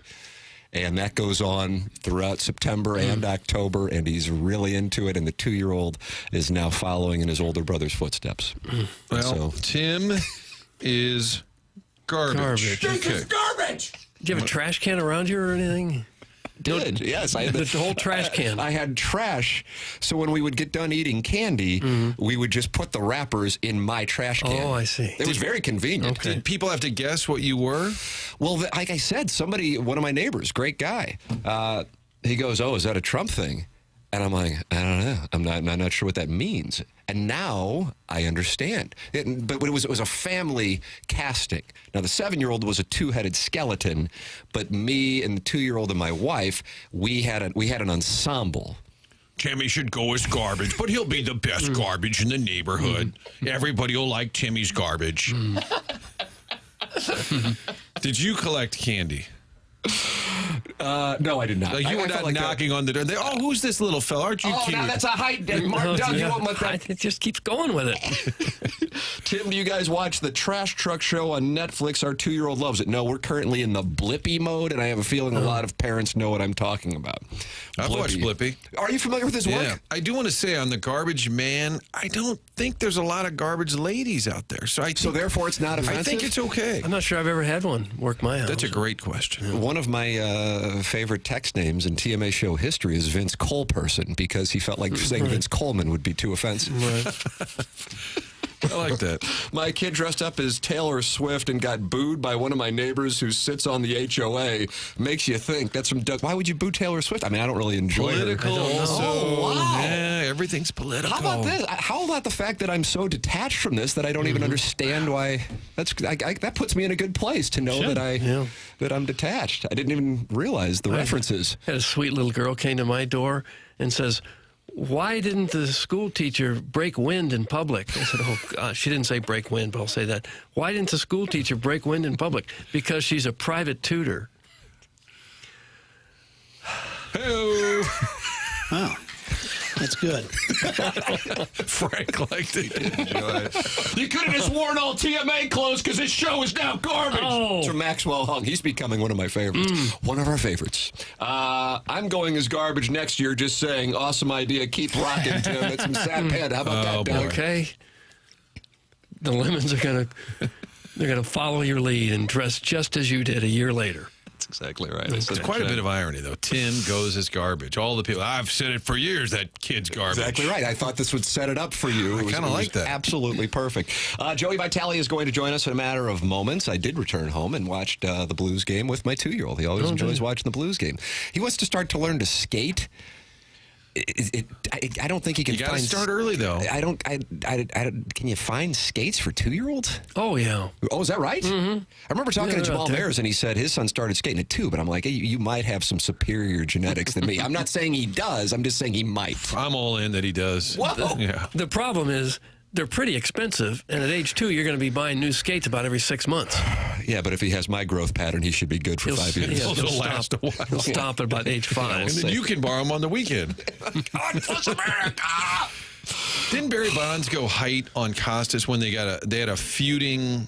I don't know if it was an interview. Really? Yeah, about the steroid stuff. McMahon did. Oh, there was a steroid either discussion in person or via quotes in the paper, and Bonds made a joke about Costas's height. Is that right? And then Bob said, yes, when in doubt, reference a man's vertical issues or something. Oh, I like that. I made that up. We might have to get that dropped. I made that up, but along those lines. We'll find out on that. Jackson's looking it up right now, or he's betting on the under of the first quarter of the Miami-Duke game. Listen, first quarter bets are a ton of fun. No, they're not that much They're fun. electric. Need an intervention now. They're electric. All it needs scoring right now. If it's ever below 7, you got to take it. And who's the guy that's giving you these hot Bear tips? down. And he's going to be a surprise guest? Okay. You never know. Wow. I have to pay. This will be the first surprise guest I've had to pay. You have to Chuck pay for did it his for picks. free. Walter did it for free. He First did. time free. Hey, Mark Hanna is a friend of the program. Sponsored Jeremy Rutherford on Wednesdays here on TMA. A wonderful gentleman. Jackson, you've been working with him now for 2 years, and your portfolio is up, what'd you say, 78%, which allows you to lose money on first quarter bets on Thursday Night Football? Yeah, that's right. What starts with a 15-minute phone call turns into a wonderful relationship where you get, he helps you with your plan. If you don't really know what you're doing with your money, he can show you. He's really good at teaching people about finance and saving money and just getting into that habit of saving money. And then you always have somebody you can talk to down the road if things change or, you want to change your plan or you just have some questions. You can always talk to Mark Hanna. He's a wonderful guy. Yeah, he's online at evergreenstl.com. We've gotten to know him, think the world of him. Of course, he's a financial planner, but he is truly a really quality individual. He is somebody that we endorse wholeheartedly. Mark Hanna, 314-889-0503, or go online at evergreenstl.com. That's Mark Hanna, Evergreen Wealth Strategies. Joey Vitale going to join us. Coming up on the other side of the break is the Blues lose last night 2-1 to the Flyers. Joey's a friend of the show. He texts us throughout the course of the broadcast, so he will be coming in. He'll be coming in hot. I wonder what his Halloween was like last night. He's got a whole herd. Oh my goodness, yeah. I met a few of the tykes last week at the trunk or treat. A couple of years ago, and he could tell the story, but post-COVID, but we were still sort of not going out, he turned his front yard into the ice rink. He froze it over, but it was over the driveway, and his wife was like 8 months pregnant, and she said, that's how I get in the garage. He's like, yeah, I know, but the kids want to play hockey. So you were father of the year while at the same time being the worst spouse ever. He blocked the garage so the kids could play hockey. Just her side of the garage? No, the whole driveway was the whole rink. And then he said, so I let her park on the yard. Oh, in the yard. Yeah. Nice. Kirk will write you up for that. Yeah, we'll go in a deep dive on that. Joey Vitale is coming up next on the Collier and Thompson phone lines. Tim McKernan, Doug Vaughn, Martin Kilcoyne, Jackson Burkett, Chairman Kurt with you. The program is TMA, and it is presented to you by Brown and Crouppen on 101 ESPN.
Well, breaking news. My mother-in-law is indeed listening to the program, and I was able to show Martin the picture of me, quote-unquote, dressed up as human garbage. Oh, gosh. But it was a garbage recycle bin. So the thing you'd wheel to the curb, Doug. That's exactly right. Giant, and it's a giant blue recycle. Now I have a visual of this. It scares me. My mom will text, I listened today. And I said, oh, those are the 3 scariest words. And I always say, which segment? Yeah. Was it the one in which Janet defended us against Who's Charlotte? this Adam? Or was it caller Adam discussing his switch to coconut-based lubricant? It's a wide delta here on the Morning After 101 ESPN. We're in the Fisher Window and Door Store 8 o'clock hour, and it is our pleasure to welcome to the Callier and Thompson phone lines, friend of the show, first supportive text on Monday. Told us he woke up with erect nipples, Doug. Remember that? You were like, man, that's awesome. I tried to forget it. Joey Vitale with us. Good morning, Joey Vitale. Oh, unbelievable. Listen to this gallery.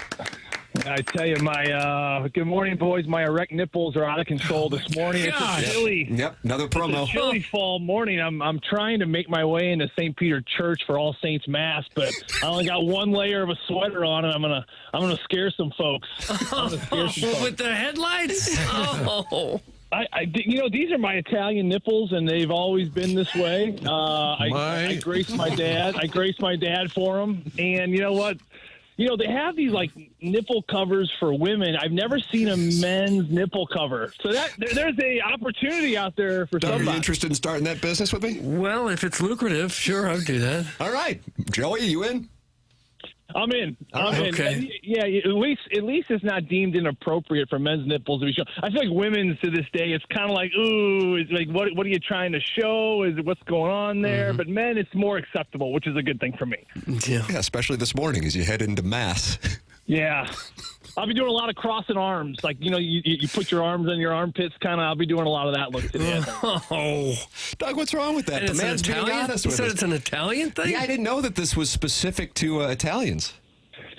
Oh yeah, well it's the full giddy up. It's the erect nipples, the gold chain, and then the white V-neck T-shirt with pasta sauce stains all over. Okay, it's very stereotypical. That was my dad's uniform, essentially. Martin, you look confused and concerned. Well, I was hoping to get the show on track, and I said, we'll have a guest. That'll do it. And look at this kid. Take it as we wanted to go north-south. Now we're going east-west? Wanted to play a north-south game. What do you think of that power play? No.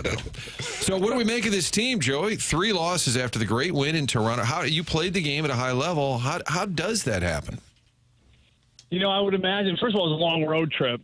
I would imagine that the Blues team woke up this morning similar to how I woke up in my house. You guys ever seen the movie The Hangover? Oh, absolutely. Sure. You know the scene where they wake up after the long night and there's like the guy kicks the chicken and they got a black eye and no tooth and there's a tiger in the bathroom. Yeah. You're like, what the heck is going on? That's how I woke up in my house this morning. It's always this way the day after Halloween, and I would imagine the Blues rolled into town this morning in their houses after an 11-day hiatus of some tough hockey, and they probably had this very similar scene.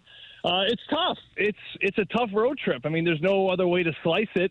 Are there excuses? I don't know if there are excuses. Are there things you can't deny? Yeah. I mean, you're losing your franchise player right now in Robert Thomas. You're losing the alpha forward. You're losing scoring. You're losing a player that defends against other teams' top lines. You're losing a power play guy. You're losing a leader. I mean, that to me is a big one. And then the injuries continue to mount. You may look at it like, wow, they're third, fourth line guys. Is it that much of an impact? Heck yeah, it's an impact. I mean, Matthew Joseph's speed has made an impact since the start of the season. And Crouppen, I thought he looked really good in camp.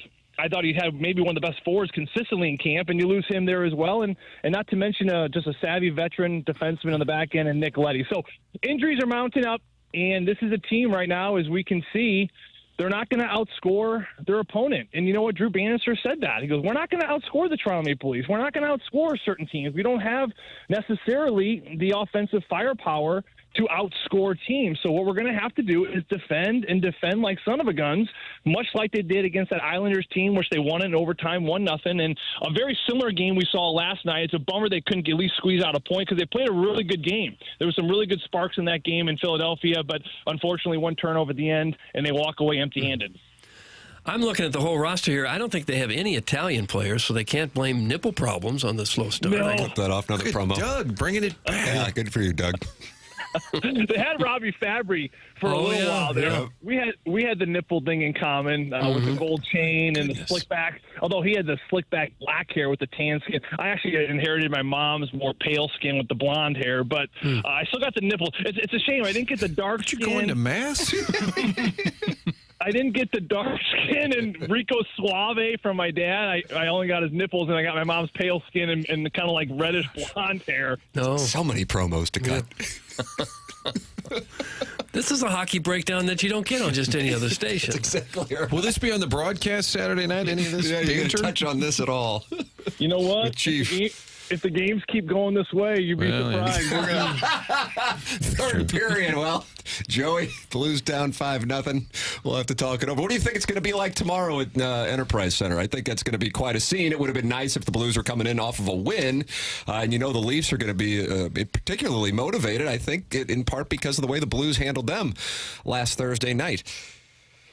Yeah, this is going to be a fun game. I mean, it's always fun when an original six team comes to town. The Toronto Maple Leafs, listen, they have rock stars on their team. I mean, the young kids, the youth hockey players all over the world now just worship these guys, whether it be Nylander or Marner, and certainly their captain, Austin Matthews.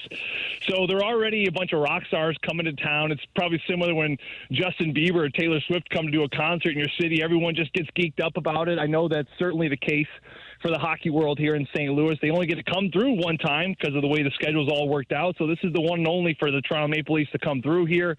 And then not to mention, as you mentioned there, Tim, he's coming back, or they're coming back with the Blues' former coach and Craig Berube, the guy that we know is the Chief, and he certainly got that team turned around in 2018.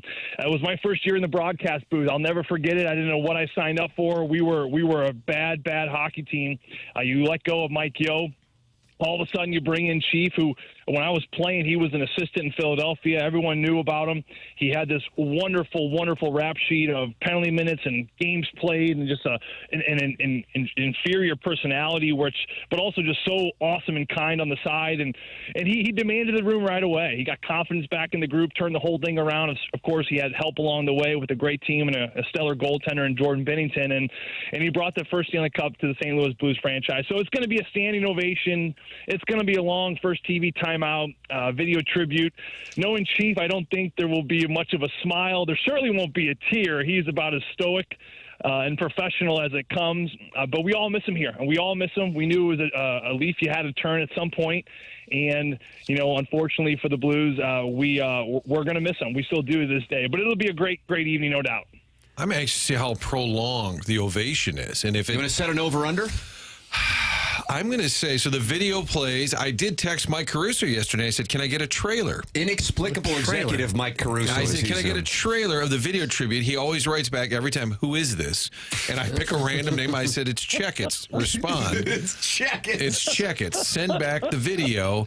Well, I think it may interrupt play. You know how the batter steps out in baseball? Mm-hmm. I'm serious. I think it'll interrupt a little bit of the puck will be ready to be dropped, and people will still be roaring. I think it's going to be extensive. I'll say 95 and a half seconds.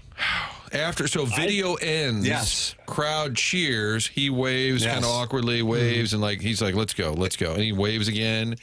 90. I'm going to go a little under. You're going under. Yeah. All right, under. Doug, what do you want? I'll go over. Yes! I think the fans will go overboard with it. There you go. Yeah. But I would do it, again, at the end of the first period. Nothing that might get the Leafs pumped up. But he'd be running down the tunnel. The first TV timeout is usually when this goes in. Yeah, right before the period's over. As close to as you can. I see what you're saying. I think they usually do first TV timeout. Yep. You guys were talking about Mike Caruso the other day while I was listening, so I actually pulled up my phone and took a video of my radio station, and I sent it to our huge Blues group.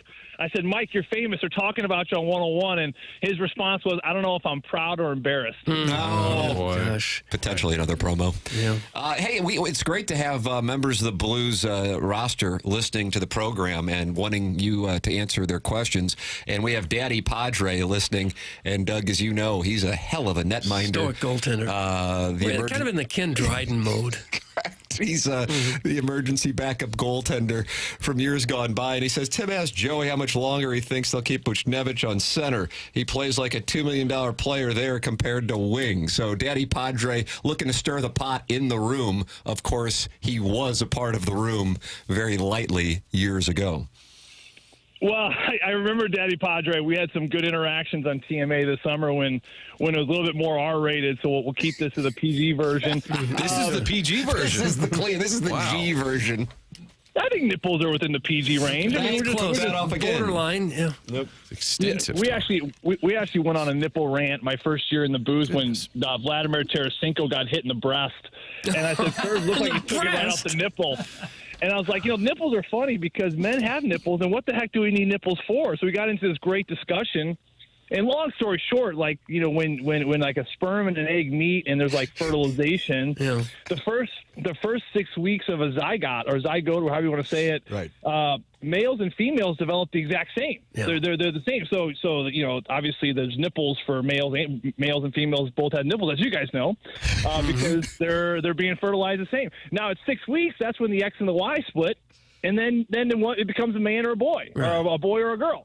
So that's where nipples come in for men. And what was the question? What was the question? I asked Joey to do an endorsement for CBC, and that's the route he took. I thought he was explaining Buchnevich playing center. Oh, yes, Buchnevich. Yes, center. Center. You know what? This is something that when he signed his contract this summer, Doug Armstrong, and they had a great conversation.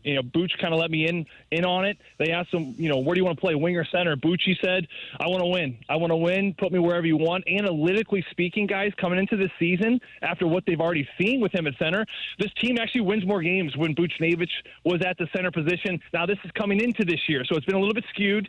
I think it's still been an adjustment. His faceoffs are around 30%, which is not clearly good enough.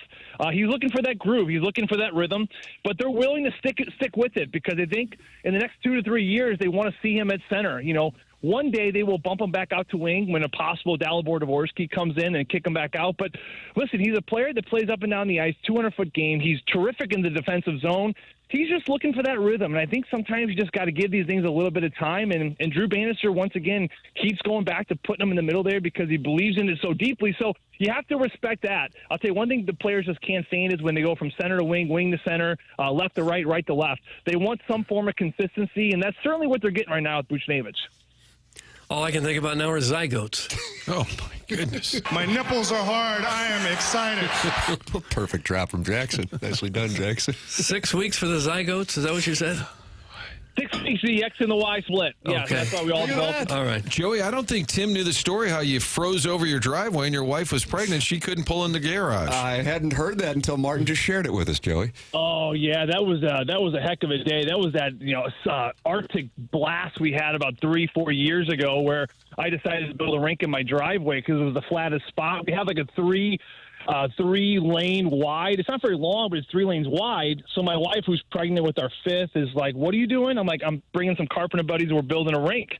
And she goes, well, how am I going to get in my garage? I go, honey, we're going to do the 2 lanes. You're going to be fine. You got the 1 lane here. You can get into the garage fine. And my carpenter buddies come out there and they start building it. And it's just not big enough, right? It's not big enough. So I go, guys, we got to blow this out. We got to go all the way. And they look at me like, did you ask your wife? I said, yeah, I talked to her. She's great with it. Everything's going to be just fine. She comes home and there is a rink taking up our entire driveway. And I mean, I'll never forget the image of her massive, huge belly. I mean, she looked like a whale. She was huge and swollen. Pregnant. She was so swollen and big, and she's like, I'm 8 months pregnant. And then, of course, I said to her, well, at least you're not an African elephant. And then she says to me, she goes, what the hell is that supposed to mean? I go, well, African elephants, they have like an 18-month gestation period. Mm-hmm. Luckily for you, you only got 9. So you're only, it's not like you're halfway there. You're getting to the very end. So that got into a really bad discussion, and made her worse. So, long story short, she kind of Chevy chased it on National Lampoons and just kind of Hoosiered it up. She went all South County, and then she just drove it right on the grass for about 4 weeks, and she pulled up her car right to the lawn. Neighbors had to love it. That's called going all South County? I really like that. Chairman Kurt, new T-shirt. We're in Kirkwood, and Tim, you're around our area. It's a beautiful area, sidewalks, wonderful families, and they got the Hoosier Vitales that are parking in their grass Well, I have a carport. I have learned more in this call than any other call we've ever had. It's the first day of school. It is. This Joey Vitale straight knows his biology. African elephants, the zygote community, wonderful parking tips for Kirkwood. This segment has it all, Mark. Joey's random knowledge it'll throw you. It's kind of like he gets in that Wikipedia where you just keep falling down a further rabbit hole. Yeah, you just keep going, and all of a sudden you're reading about African elephants. It started. He probably looked up career stats for Jeff Sanderson, and then all of a sudden he just falls down, just keeps clicking, and then there he is with an African elephant. It happens. It's informative, and it's timely, Joey Vitale with his timely takes as well. Joey, I know you got to get into mass with the erect nipples, but we appreciate the knowledge on a wide variety of topics here on a Friday morning. Thank you, fine sir. Thank you, boys. Hey, and it's a bad day. The Archbishop's here for All Saints, so I really got to hide these things. Oh, gosh, yeah. Yeah, don't let him see him. There he is. Hey, always a pleasure talking to you guys. I really loved your opening bit on Monday. The recognition, the acknowledgement of the people that were in your seats just, last week. You guys did a heck of a job, letting that go. And then, of course, you guys doing a great job with your show. Love the chemistry. Jackson Burkett, shout out to Jackson. He's doing a hell of a job. Look at that. Wow. Thanks, Joey. For Jackson. Thank you, Joey. Very kind. Boys. Appreciate it, brother. Thanks, There he Joey. is. That's Joey Vitale on the Callier and Thompson phone lines. It's pretty crazy how he's become part of the Blues fabric. He didn't play here, but now you almost look at him like he's a former Blues player. He didn't play for the Blues, made it to the NHL out of St. Louis, which is a great story. 7th year in the booth. Isn't that crazy? Goes by fast. I think Kerber's been the voice of the Blues longer than anyone else in the club's history. Came along in 2001, if memory serves. That was his first season, I think. Would John Kelly cumulatively? I don't think anybody's even close to Kerber. I think because Kelly had some years in, and then he came back. I'm just saying maybe as a voice of the Blues, combined years. That's a great question, Doug. Look that up. Well, it's not that great a question. Your information is welcome because we're crowdsourcing here on the program, and you can text it in. Air Comfort Service text line 314-399-9646. Joey Vitale with us. They're talking about the loss last night in Ottawa. Was he? And then also the in-depth talk on nipples. And his wife. Walking into church. While walking into church, and the Archbishop's there, too. Big day at St. Peter. Colonel's going to join us, Gabriel P.D. Armand, coming up at about 10:15. We're going to stage an intervention with Jackson because some guy on Instagram named Bear Claw is giving him bad bets. Bear down. Bear down. Yeah, bear down, cuz. And he's paying for it. Yeah. $3 a month, and he went 9-1. That pays for itself. No endorsement, though. No. Yeah, it was interesting. That sounded like Yola right there. Email in for the Design Air Heating and Cooling email today. Who wound up winning the month in October? We don't know yet because Buck Swope forced a one-game playoff with the JV golf coach yesterday, Martin. Oh, unbelievable. Wow. Are they still counting the ballots? I thought that's what happened. Oh. We still don't have a winner. They each won 7 times in the month of October, so somebody will win the month of October today, and somebody will get a win to start the month of November in the Design Air Heating and Cooling email of the day. Send yours in the morning after at InsideSTL.com and be a friend of the Feather. Do we have drops of the week on 101 ESPN? Not this week. Oh, Doug. Why not? Oh, Doug. Just We add live more for those. fuel to the fire that the old TMA is gone and Jackson is turning us into Mike and Mike in the morning. I'll bring it back. It's like he's on vacation. Yeah. You on holiday? That's what it really feels like. That's enough, guys. Martin's going to step in. He's not going to let us go. Goofy. Call in. Be a friend of the Feather. Callie and Thompson phone lines 314-974-0101. Tim McKernan, Doug Vaughn, Martin Kilcoyne, Jackson Burkett with you on the program. Coming up on the show, Bill DeWitt on the Cardinals television situation and what their plan is. He's giving some dollar figures that they had not talked about before in an interview with BK and Ferrario yesterday. That is coming your way. In addition to Jackson has the Friday 6-shooter. He loves sketches. He loves bits. He is Jackson Burkett with the sun shining bright into his eyes on YouTube. Ready to blind You can work. see that on 101 ESPN's YouTube channel or the TMA STL YouTube channel. And talk it over. There's like a combined 300-400 people, and they're talking it over on the 2 different YouTube channels, so you can chat with the listeners as well. This is the Morning After, presented to you by Brown and Crouppen on 101 ESPN and the 101 ESPN and TMA STL YouTube channels.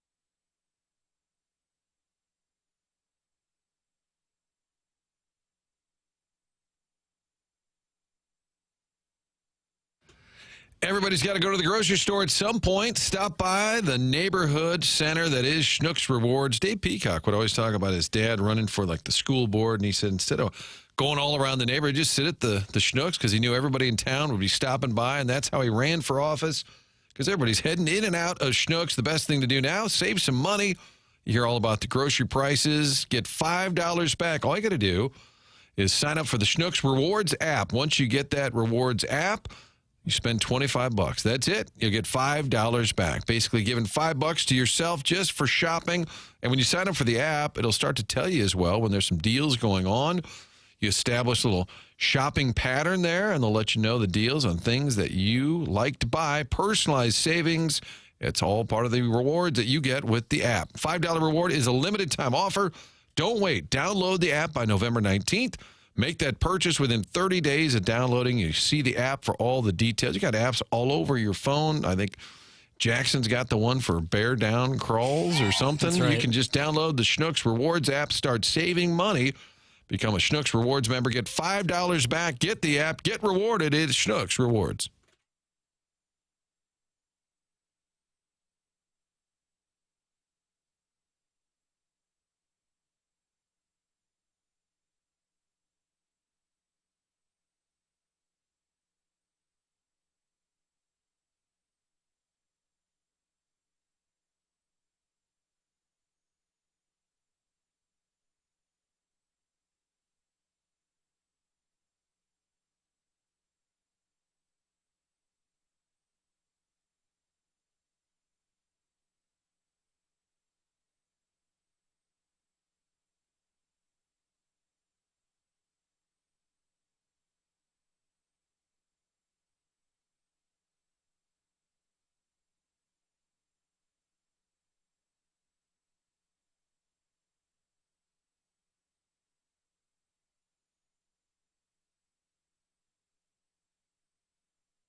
This is Action Jackson with a Sports Center update brought to you by Saliga Heating and Cooling. The Grizzlies defeat the Milwaukee Bucks last night, 122-99. John Morant with a triple-double. That's 26 points, 10 rebounds, 14 assists. I see you, 12. That was another Sports Center update brought to you by Saliga Heating and Cooling, an independent American Standard heating and air conditioning dealer.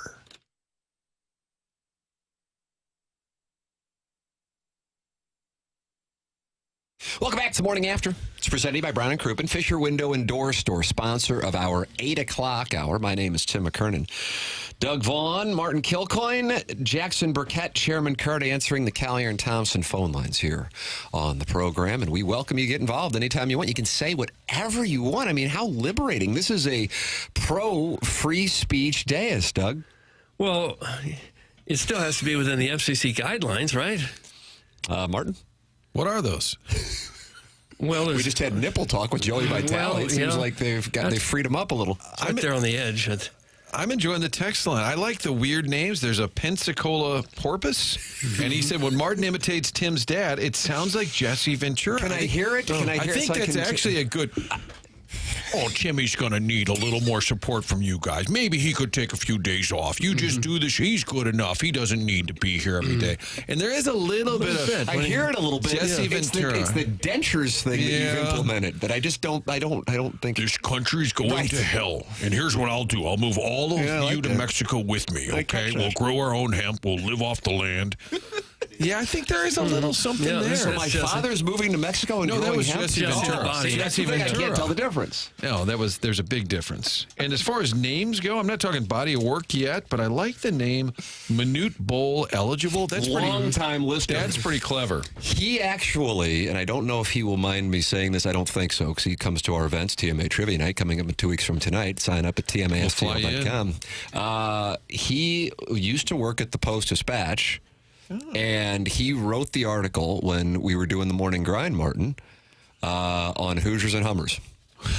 Wow. Yep. And it was a huge story. You know who edited that story? Jackson Burkett. My mother. Jackson Burkett's mom. Mm-hmm. Yep. Proving on the Doug's point that only 12 people live in St. Louis. It feels like it sometimes. Doesn't it feel like you're about 1 degree removed from knowing everybody? Yes. 100%. That's why I think being single in your 30s or 40s in St. Louis has to be the toughest thing to be in of the top 25 markets in the country. Because you're going to know somebody who knows the person that you just met. That's my official play. And some of that is just because we don't tend to move around very much. You kind of live in your little community, whether that's... We have a caste system. Yeah, whether it's Kirkwood or Florissant and Chesterfield, and they're all kind of self-contained, so you don't travel all around. You don't go to bars 20 miles away or anything. And so you tend to see the same people all the time. Sometimes you go downtown to see a game, and then you hustle right back to your home. It's like a bunch of small towns glued together outside of a city. But everybody's meeting on the apps now, right, Jackson? Yes, absolutely. What were you doing? I got emotional. I got emotional. I don't know. Because of John Morant? No, there's some air in my esophagus there, but I'm feeling good now. John Morant is one of those great questions. Charlie Marlowe and I would do these quizzes, and it would be things like, what team is Tommy Pham on now? And you could you'd struggle with that. Yeah. And then John Morant would say, is he suspended or not suspended? And you'd have to guess if he's in the league or not. Until you said that, I wasn't sure. Oh, yeah. A little triple-double action last night.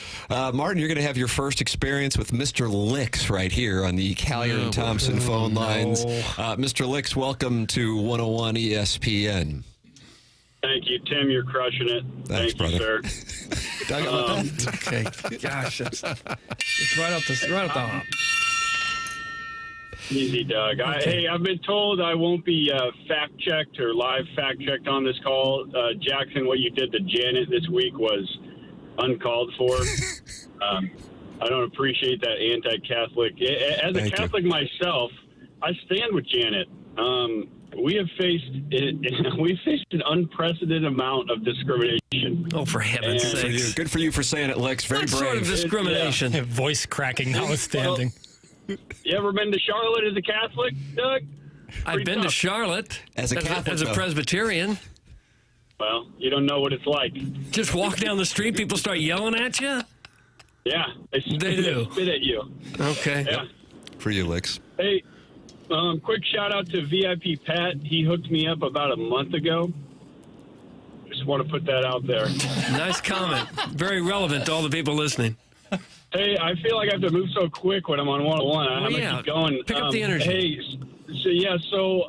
when I don't like when you order a cheeseburger with bacon on it, and they put like 2 giant strips of bacon, but they just form an X that lays over the patty, and then you've got like 4 nubbins of bacon that just stick out like by themselves, and it's just, I don't like that. I want that to be fixed. Can't you take the bun off and fix it yourself? I shouldn't have to do that. I'm the customer, Doug. Okay, well, it's not much work. Well, it's not that hard for them. They're already getting their greasy fingers dirty, putting the bacon on there. The least they can do is cut it in half and lay it. I want the burger proper to have full coverage of bacon. Okay. Here, a gentleman enjoys a dry rub once in a while. Martin, that's Jeff Ablin right there. Yeah. Friend of the show. FOTS. You want Jeff to come in? I'll get him to come in. Oh, yeah. That's a good call. Yeah, we've had him in. We've had him in. Yeah, he's a lot of fun. Could have been a good game show host. Oh, yeah. Hey, Martin. Yes, sir. I'm a big fan of yours, but I'm trying to. So when you agreed to do this show, your feels like a Caesar call. Your sticking point was really like you didn't want to sit in the chair for another hour, or what was that? Oh, I've got things that come up a lot in the 10 o'clock hour. I've got TV duties usually, as far as they know. I thought, is local TV on before noon? Before noon? No, we're out gathering. We're out gathering information so that you can be entertained later in the day. You think that soundbite from Buchnevich just gets dropped on my doorstep at Fox 2? Listen here, Licks. We got to go out and get material, okay? Have you covered Danny Ann's yet? Auntie Ann's, the new pretzel shop in downtown St. Louis? I thought you said Danny Ainge. Oh, Danny Ainge. Lex, are you there? Are you calling on a satellite phone? You know what? I just want to say, no, we get bad cell service in Ladue. Hey, shame on this audience. I want to make sure I say this. Shame on this audience for giving Tim trouble this week, okay? They're about the new show not being good or whatever, not enough this type of talk, whatever. I don't get, the audience and the rest of the dais, quite frankly, does not give Tim enough credit for his ability. I agree with this call. Now I know why you call him Licks. I get it. I just very funny. You're the funny guy, huh, Martin? Sounds like you're licking boots to me. You know what? I got to go. I just want to leave you with this. God bless private equity. And by the way, Warson Woods Wacko's got no clubhead speed. See ya. Sorry to bother you. God, way to get a shot in on the way. Yeah, the clubhead speed shaming. That'll hurt. Yep, that'll leave a mark. Leave a mark. Man, Mr. Licks. How do you spell that? L-I-X. Oh. L-I-X. He prides himself on being very wealthy, talks about living in Ladue, and some of our listeners thinks he's in the carpool line at Our Lady of Pillar when he calls in. So you'd think Ladue would have better cell service. Is that an issue in Ladue, Jackson? You can speak to that. I mean, you're our elite correspondent. Always have had really good cell service. All of that. I never really lived in Ladue. Yeah, not exactly Ladue. Yeah. Close enough. You're doing your best. You would think Licks could afford something better than Mint Mobile. That's from Doug's Prison Wallet. I don't believe they're a sponsor. Licks, hang up. You're late for work. Who's going to make the moons over my hammy? That's from Swayze Possible Burner. Jackson would save the accounts, and you thought Swayze, named after Patrick, was a possible burner, and so that's still in his text name. I probably moved off that now, but it's a nice name. Burner for who? Demoff? Who is the burner? That's a good question. It is a good question. You know what's a good question? Do you feel a little sluggish? Nice. Kind of losing your edge? Boy, did you catch that segue? I did. Wonderful. That segue was brought to you by Mentality. You can find out more at lowtusa.com, but for all of our, I'm sure Licks has got it all figured out, but for the rest of us, losing our edge a little bit, I'm talking energy, focus, sex drive, all of it, it's related to your testosterone. Real simple. Go to lowtusa.com. First step is just making the effort. I know you're tired all the time. Figure it out. Go to lowtusa.com. Enter the promo code RISE, R-I-S-E. Unlike those online services, Mentality will offer in-person consultation. Tell them your story. They've treated over 25,000 men. It's all FDA approved. There's a lot of weird stuff that are gimmicks out there. This is FDA approved. personalized treatment plans, ongoing support. Attack that fatigue and low energy, low testosterone. A lot of times you're walking around, you don't know what it is. It's low T.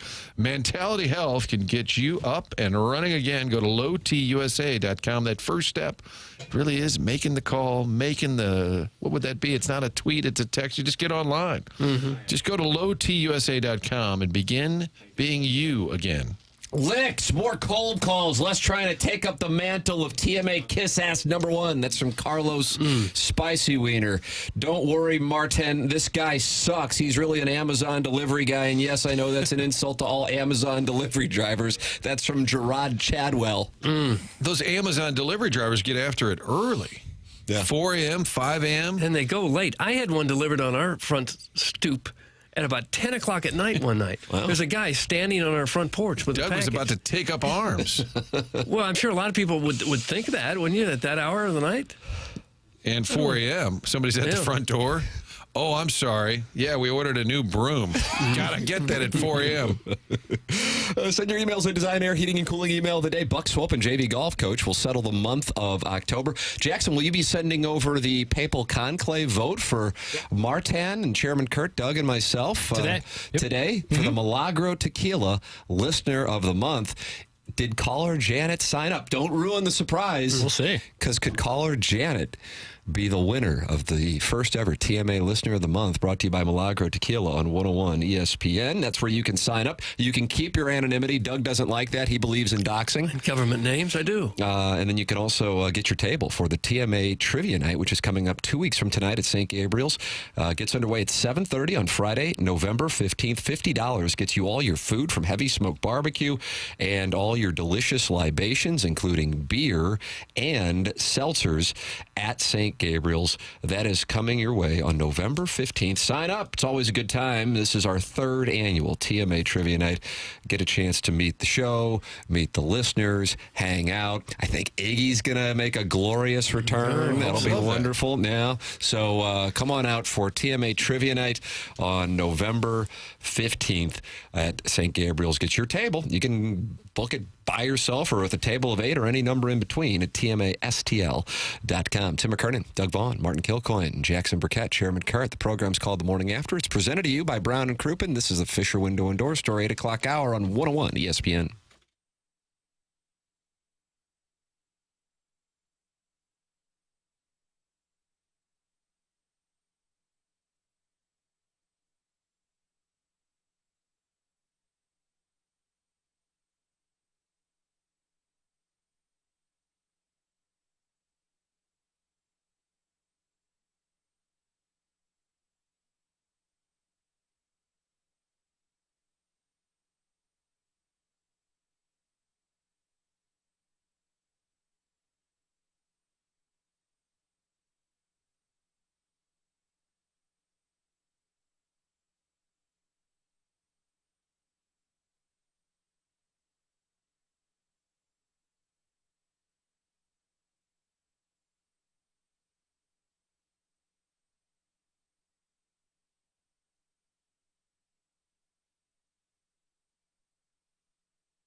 Welcome back. 101 ESPN. The program's called The Morning After. Doug, do the kids call it TMA? Is that what they call it? I don't know what the kids. Hopefully the kids aren't listening. It's on 101 It's a little blue. Hey, we can't help what Joey Vitale says. No, I know. He brought it strong. Yeah. Martin Kilcoyne, Jackson Burkett, Chairman Kurt is back in here.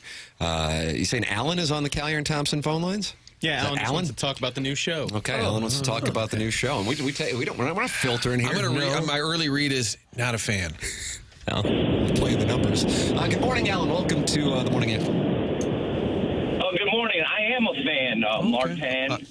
Sorry. I miss Iggy, man. I feel bad for Iggy. So we all do, brother. I can assure you that. Hey, I got a question. Did you guys, when you guys went on the air last Friday, did you guys know what was going on, or was it like after the show? Yeah, well, the conversation started a long time ago, but we didn't know. Jackson and I were talking about it even late last week about what to do, what was going to happen. It was not a day that anybody enjoyed, and I'll be real honest, I'm not speaking for everybody here, but I'm not necessarily even over it now, even after doing the show for a week. I'm hopeful that whether we work with Iggy be here or do something in addition to doing this show, that we'll be working together again. I think Iggy is as unique of a personality that you will find in radio because he, as I know I said it on Monday, and I said it on social media as well, but he is unapologetic about his opinions and the life he has led and not hesitant to share those stories, and you won't find a lot of people like that. So that guy is one of my all-time favorites, and I know a lot of people in the audience feel that way. All right, well, thanks, Doug. Hey, Doug. Yeah. Suck my balls. Put him down. Oh, wow. Put him down. Oh, I didn't see that coming. And I think Jackson dumped out of it. Yeah, just be safe. Well, I think that's the right choice. I don't think that was necessarily really a brave move. Oh, that one almost knocked me off the chair. But you did say Iggy is he going to be at the trivia night? That'll be for all the listeners. That's a great farewell get together and maybe open some doors. Go to his cameo as well. He's doing cameos. Yeah, he does the cameos. He's doing a YouTube channel. We've been texting and we talked and some recipes. I don't know if he's doing recipes. Oh, he does do the cooking show. He used to bring in food all the time. Yeah, he would bring in fish and then Doug would reheat it in the microwave, and that alienated the building. First day here, I did that. Warmed up some shrimp. You could smell it all the way down the hall. They all hated us then. They hate us now. The show was like, what is going on? It's the Nitwits on HD2. Just a little shrimp is all it was. Yeah. I got to tell you, it's City Park, now known as Energizer Park. Thank you. It was a big meet and greet because they had staffers from St. Louis City and then from Energizer. There was a lot of folks there. And down next to the pitch, they have sort of the bar suite area where they entertain. And they were serving lunch. It must have been a fish item. I got to tell you, it smelled like some tires were burning. It was like it was kind of affecting the whole vibe, the whole mood. Really? So that Really? Yeah. A true story. Did you enjoy any? No, I left before that. I had a thing to get to. I had to go to a thing. Always these things. So many things. But you do have to take that into account. If you're going to serve a large group of people, you probably don't want to be serving up some fish. Yeah, maybe not. Get involved in the program like Alan did, 314. He seemed normal until the end. 97401. Yeah, zero. Took a turn. Well, that's how they get Doug. Jackson told you about the Hoosier Trojan horses. He told you about the nesting bodies. What was that, Jackson? Nesting bodies? Well, what did we just experience there? Like Alan came on. Yeah. Martin said, my guess is he's not a fan. Then he goes, no, I am a fan, Martin. And then he asked a question about Iggy. And we're like, we're having a nice little dialogue. And then right at the end, he demanded Doug service him. And it was he unfortunate. hurt my feelings. It's kind of a spinoff of a Hoosier Trojan horse. A spinoff, kind of like Joey was for Friends with that cute little Matt LeBlanc. Yeah, exactly. Exactly like that, Tim. Frasier was a spinoff, became a thing. And now it's back. Did you know that? Yeah. No. Available on Hulu? Jackson's our cinephile here and also television expert. Is it really back? With Kelsey Grammer? Grammer? On Netflix or Hulu, you're right. Yeah. John Mahoney has passed one of my all-time favorites from the film She's the One. You like when they're sitting around the table and he's telling the boys about religion and how you need to be involved. And he said, you need to go to church and you need to get your life together and do more of what the Bible tells you. And one of them says, Dad, you don't even believe in God. And he said, That hasn't stopped me from being a good Catholic. That's the line. in my head. That's the Martin's line. in my head. That's the great John Mahoney. That's exactly right. Yeah, Jackson, appreciate that. Is She's the One, good or bad, on your website, goodorbad.com? Never seen the film. Wow. Go back, see it, and then get the album. Tom Petty. All right. Soundtrack. It's a good album, too. Sounds good. Walls. There's 2 parts to Walls. Okay. I'll take a listen. And I'll watch the I film. think he's placating you, Martin. This could be the end of your lines. It lasted a week. It's over. We're going to have counseling. That was a turn. Yeah, now that you found out that he's betting on the first quarter of the Jets and Texans game, that was a concerning moment. Hey, Brown and Crouppen is the title sponsor of this program and has been for a year, and they signed up for another year. I got a chance to talk it over with Terry Crouppen and Andy Crouppen and Ed Herman recently, and they have been on this program as well, talking it over. And I just think the world of the gentlemen at Brown and Crouppen. They are founded in 1979, and if you may need Brown and Crouppen services, you're going to want a local law firm, one that knows how to handle the ins and outs of your case and the local environment. It's a law firm that works in and knows the local court system. This matters. Plus, Brown and Crouppen is a part of our community. They value the St. Louis metropolitan area and the community. Why Brown and Crouppen? Well, you're going to get great service and great results. Winningest and kindest service as well.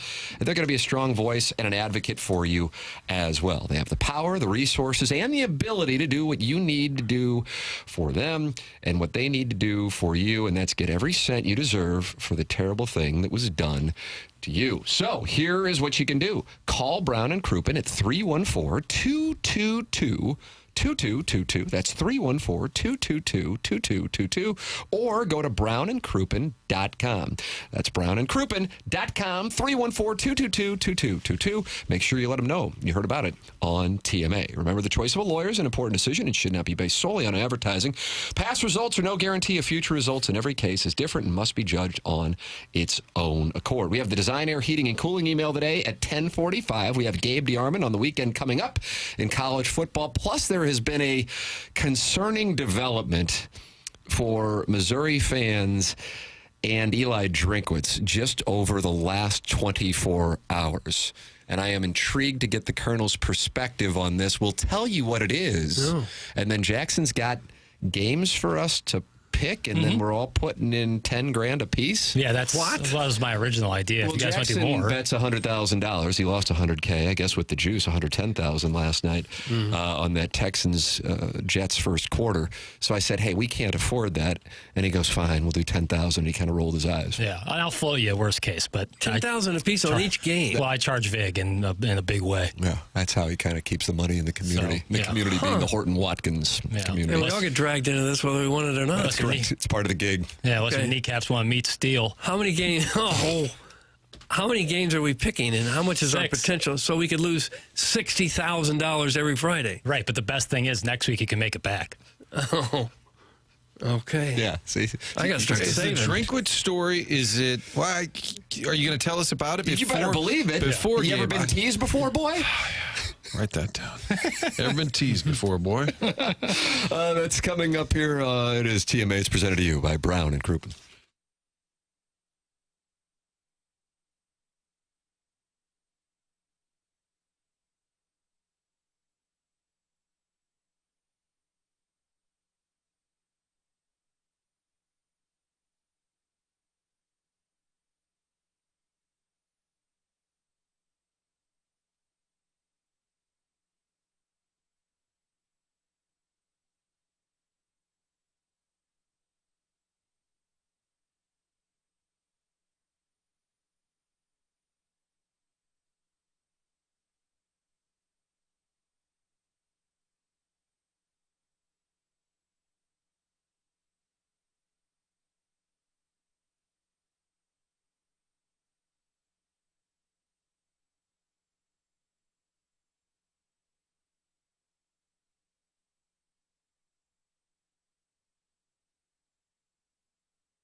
Welcome back. Morning After. 9 o'clock hours brought by 5P Academy and Hustle and Hearts Sports Performance. Tim McKernan, Doug Vaughn, Martin Kilcoyne with you. Jackson Burkett is on the ones and twos, and you can call in like Alan did in the previous segment. Callie and Thompson phone lines, 314-974-0101. Just want to text in, that's fine. 314-399-9646, and the YouTube chat. If you find yourself uncomfortable in either the 101 ESPN chat room or the TMA STL chat room, then switch over, and maybe you'll find that neighborhood is more conducive to your worldviews. You like that idea? I think that's a fine plan, Tim. Yeah, it's a unifying plan. Okay. All right, Gabe Darman's going to be with us coming up in the 10 o'clock hour, and he's brought to you by James Carlton of the Carlton State Farm Insurance Agency. And while Missouri fans are mostly in mourning over the 2024 season that still has 33% of the season remaining, there's some news for two teams that are competing in the biggest game of the weekend, Ohio State and Penn State.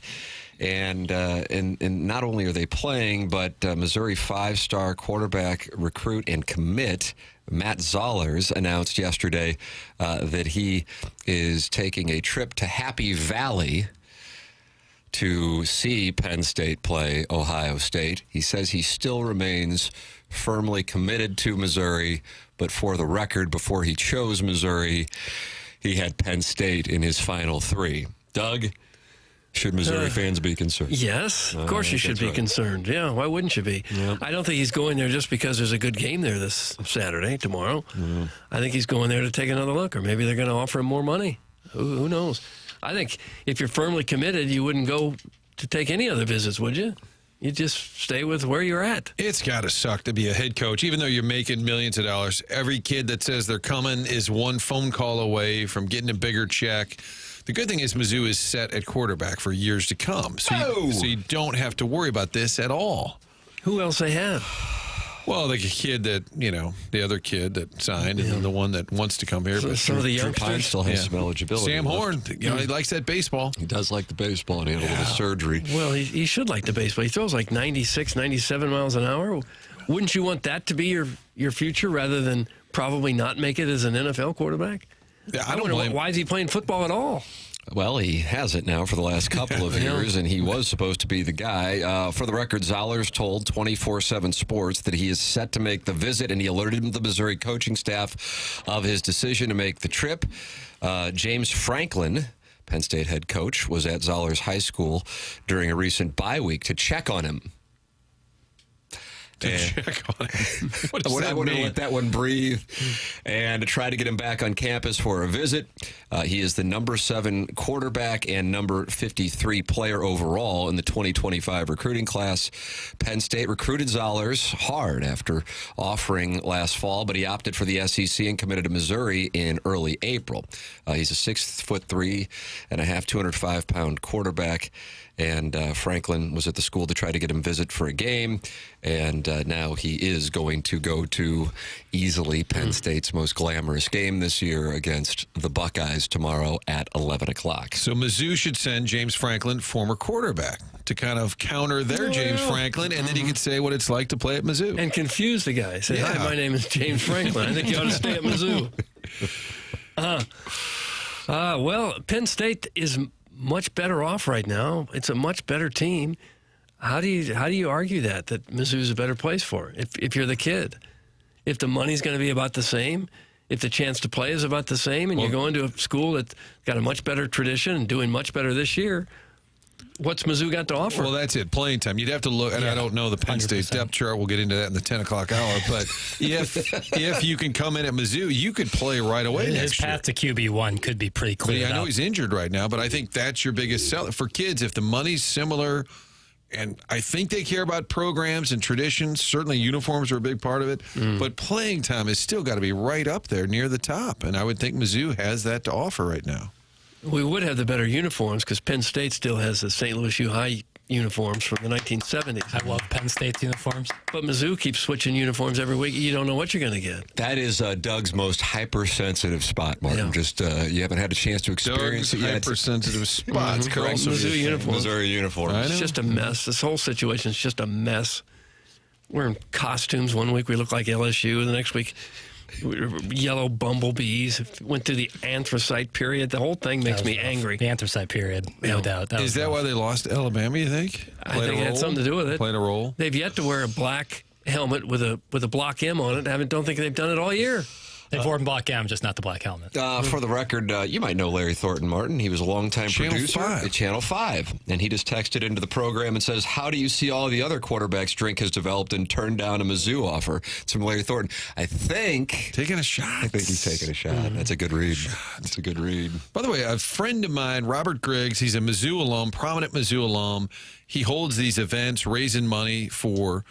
the NIL fund, but he texted me last week and said, I wouldn't play Brady Cook this week. I would take my best shot knowing we're probably not going to win anyway and make sure he's healthy for those final 4, and then we could go 10-2. He said basically we're probably going to lose to Alabama, and I said they'll never do that. And then when Brady gets hurt, he said, see?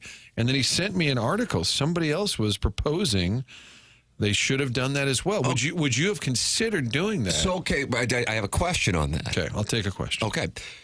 Was his perspective that if they went 10-2 and didn't play Cook, that they would be in the mix for the playoff? Well, that was my argument back. You have zero chance of being a playoff team, I think. 10-2 if you lose your 2 biggest games. Right. His argument was he wasn't as worried about the college football playoff. He wanted to win 10 games, and then at least... So then we just have different things that we desire, and some people like some things, and some people like other things. We go to polls around here. But I think he felt at least you'd have a chance... an outside chance of being a playoff team if you're 10-2. And you can say you didn't have Cook against Alabama, and you look impressive in the final 4 games. Because playing him, if he gets hurt, we were worried about the ankle at that point. Yeah. If he gets, and then you got no shot. At least if you hedge your bets because he's injured, you go 10-2 with him, then healthy. Hey, he didn't play in the Bama game. It probably doesn't get you in, but going there and him getting injured ruins your season. The thing that's so alarming for me as a huge Missouri fan is how bad Drew Pine is. That's alarming. It also, and then I'm, kind of by family, a Notre Dame fan, and I'm alarmed at the fact that the man quarterbacked Notre Dame to a 10-win season a couple of years ago. Good numbers, 22-6. Could that get to coaching and the system? Well, we certainly apply it when we talk about the Cardinals and players. That's kind of similar. No, that it's a similar thought. Yeah. If you have somebody with a good resume, good credentials, and then they show up with you and they don't perform, I think it's okay to look around and say, well, maybe it's us. I think that's fair. Mm-hmm. I was of the mindset, hey, we got a pretty good backup. If Brady struggles, bring him in. They were really high on Drew Pine. It's the first year, I think Gabe said this. Gabe's with us at 10:15, by the way, that they were real high on the backup quarterback situation going into the year. As opposed to, a couple of years ago, they had the guy, what was his name, who came in, he played at K-State and threw like 3 picks. Jack Abraham. Yes. He was like my age, or not older. Yeah, I think he was older. He was older. I think he was older. Was he pale? Probably not as pale as I am. Okay. Not many can say that. That's a bar. Right? Well, Drew Pine has to be better than what we've seen, or he would have never gotten to this place in the first part. Yeah, he had to be South Bend, Indiana. Yeah, he had to be a lot better than what we've seen. I don't know how to explain it, but the one thing that stood out last week is, or against the Auburn game 2 weeks ago, was I think we're comparable in height, and I just was never recruited to be a quarterback in the SEC. And that's Kornfeld's fault. Thank you for saying that, Martin, because if I say it sounds like sour grapes. So he missed the boat. You had all the tools a football coach looks for. In the SEC specifically. Yes. Big arm, big play guy, big personality, courage. Thank you. Yep. Leadership, big trash. Mm-hmm. What was that? Did you just say South City trash? I said big trash. Because you were big on this, and then last night you dressed up as trash. That's exactly right. Appropriately enough. And you certainly had the size to play at any level. That's Jimmy could have been the next Doug Flutie. It's pretty obvious. It's Kornfeld's fault. I've let him know on occasion. He drives the kids around town and on Francis, but they're driving, and I've told him, if Jimmy had only played, you never would have heard a schnurr.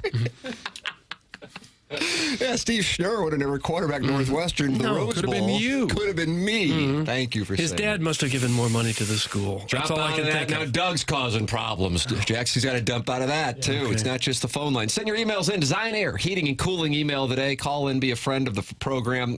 Jackson's got us betting $10,000 a game coming up on Pick 6. This TMA presented to you by Brown & Crouppen 101.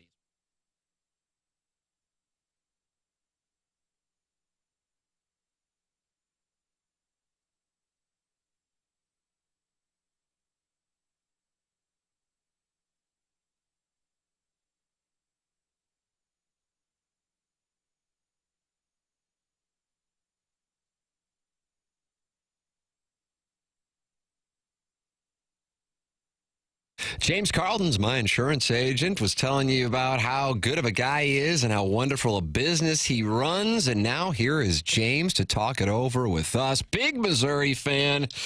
James, what do you think? Martin had the idea that from one of his listeners that maybe they should have sat Brady Cook last week. What do you think about that? I don't think it would have mattered. That's what I think. There you go. I do think the defense really played with their hair on fire for about a quarter and a half. They did. Turnovers. I agree with that. Yeah, and there were 3 drives in a row where Bama had 13 plays for 13 yards. I mean, that's about as good as you can do against Bama. I don't know who's more upset, the listeners with 2 forced Mizzou segments in 1 week, courtesy of me, or Gabe has to come on twice in 1 week, courtesy of me. I apologize to the listeners and to Gabe, so my apologies up front. Look at that. A little apology from James Carlton. And I was curious, did the McKernan household have some acoustic sessions blaring last night for Halloween? It's Halloween. It's time to scare the pants off your friends. You better believe it, brother. That's we were a tradition planning like as well. any other. God bless America. We were planning as well. But if any listeners out there looking for savings on their auto, their home, their life insurance, there are savings to be had. It is so quick and easy to find out how much we can save you. Go online at carltoninsurance.net or call or text 314-961-4800.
Welcome back. It's Morning After 101 ESPN. Tim McKernan, Doug Vaughn, Martin Kilcoyne, Jackson Burkett, Chairman Kurt, taking your calls. Calling in. Be a friend of the feather. Anything and everything's welcome. Just don't ask Doug to perform services. Please, no. I'm begging you, no. That's more of a... You like to do that on Mondays? Well, I'll do it any time that the call comes in. I'll have to beg again. Oh. 314-974-0101. Design Air Heating and Cooling email of the day at 10:45. Gabe DeArmond, 10:15. And right now we are going to make people money because Jackson has selected 6 games for the Pick 6. Oh, That's right. I like some games this weekend. I should have just broken in and given people the Jets minus 2.5 last night or 3. It didn't matter. They covered either way. I like some games this weekend. I make picks. You make money. I make picks. You make money. Ladies and gentlemen, from Horton Watkins class of 2016, Jackson Burkett. All right, we have the Ole Miss Rebels heading to Fayetteville. They are 7.5-point favorites. That game kicks off at 11 a.m. Ole Miss at Arkansas. Martin? Am I making a pick? Yes, Is that sir. what this is? Gosh. I didn't know if we were in general banter here. Light and I'm going to take Arkansas to cover. All right. Those scrappy hogs. Doug, who do you like? Yeah, I'll take Arkansas as well. All right. Scrappy hogs. Ooh, I don't have a strong opinion. I got to be No. Doug, this would be a 1/2 unit play. Okay. I will go with Hottie Toddy, good God Almighty. But what I would tell you I really like is the over of 52.5. I think that's what the number was because I was looking at that. Yeah. I think it's right around that number. Yeah. I love home dogs, but I really love home hogs. Give me Arkansas. You just like wanted that? to say that sentence. You catch that? That's the whole reason we're doing this game. All right, Minnesota at Illinois. Minnesota 3-point favorites over ILL. That's an 11 a.m. kick in Champaign. I'll take the Illini. Come on. Yeah, it's Bounce back game. Right. They played some tough opponents. I think they can handle the Gophers. Well, I'm right there with you, Martin. I'm going Illinois. I don't like these Here Golden goes Tim. Now Gophers. go Oppo. You can't go all three on the board. It's the same reason that I actually did bet on the Jets last night. And I saw Scott Van Pelt do his winner's segment. I don't know if anybody else watched that. I love Do you like SVP SportsCenter, Martin? I It's do. the only I don't- SportsCenter that I really watch at this point. I don't see it a lot, but I do. I like Scott That's Van when I Pelt. wake up and I watch that, and he's been hot on his winners. Stanford Steve's had a big year on game day too, after a terrible year last year, and I saw he had the Minnesota-Illinois game, and he said Minnesota -3 against a ranked Illinois team in Champaign. I'm taking Minnesota, and the reason is the number looks weird. I'm taking Minnesota. Logic would dictate Illinois. That's my reasoning. I'm also leaning into the stink, as they say. You like I'm going that, to take What in the world are you It's a talking stinky about? line, and I'm going to take the stinky line. I'm riding with the Golden Gophers. Next up. That Pat Bryant is injured for the Illini. A good receiver. That could be a fact. Oh, look at that. I didn't want to drop Illinois knowledge, but I got a little bit. I like that quarterback, though. Neutral site game here. We have, they used to call it the world's largest outdoor cocktail party. No longer.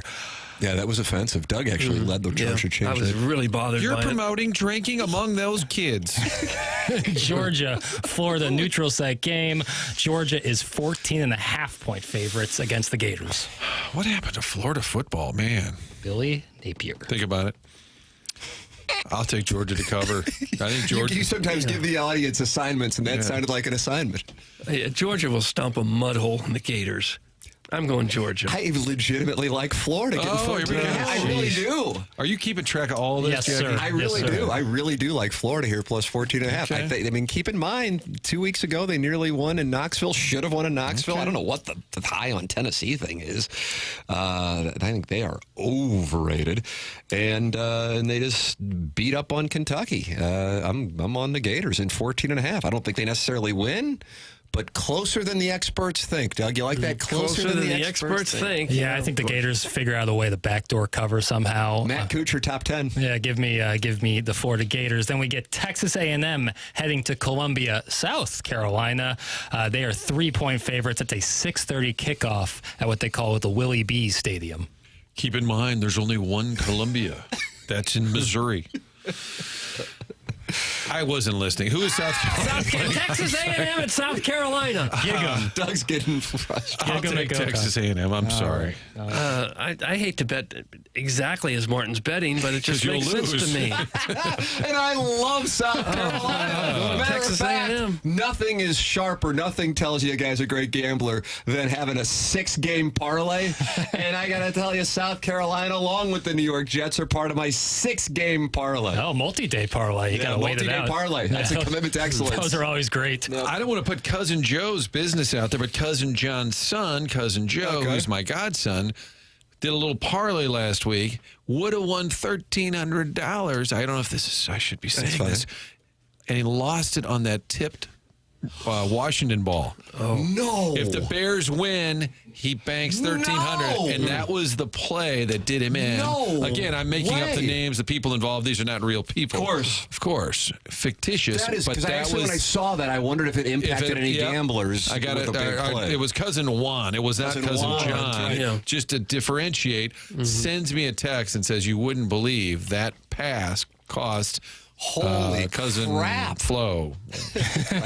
I'm on Texas A&M. I think they got their eyes set in the CFP. All right, you finally differentiated on me. Yeah. Way to go, Jack. Yeah. What might be the best game of the night? We have undefeated Pitt heading to Dallas to play SMU. Pitt Boy, is you're really overselling this one. Is this on Fox and Martin? This is an undefeated and a one-loss team. I understand. We don't watch these games. Beneficiaries of schedules. Pitt is a 7.5-point dog on the road at SMU. Well, my good buddy Dick Ford was a Pitt guy. He loved watching the Pitt. Dick Ford. I love Dick Ford.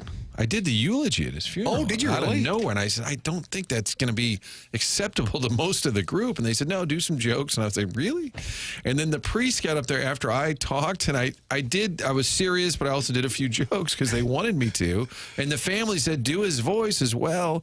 And then the priest gets up there after me and said, well, we're here to honor a great man, and there's plenty of funny stories, even though Martin kind of got a little off track there. Oh! That's what the priest said over at Lourdes. Oh! And the whole mass, I'm saying to Kim, my wife, I said, what's he talking about? I did exactly what they wanted. What's he talking about? Oh, that ain't cool. So he's scolding you. He kind of scolded. No, I had to sit. That was the beginning, was the eulogy. The whole mass, I had to sit there and say, well, you got a lot of nerve, pal. Don't worry a bit about it. He doesn't know the stories the way you do. You go ahead and tell them again. Dick Ford wouldn't care. He wouldn't. But he loved those Pitt Panthers. So I'll pick Pitt in honor of the great. This is like Dick. college game day. Where we're picking teams based on people we know who went to school. I don't get to watch as much SMU football as I'd like, but I do. I know someone who goes there. Oh, is that right? Oh, yeah. So based on that, you know some old money. I'll take SMU. All right. 7.5. I'm taking Pitt. I think there's a chance they win. And then I get 7.5. The thing that scares me, Martin, is SMU was still able to win, even with 6 turnovers last week at Duke, as you know. I'll tell you something. Pitt would kick the snot out of Mizzou.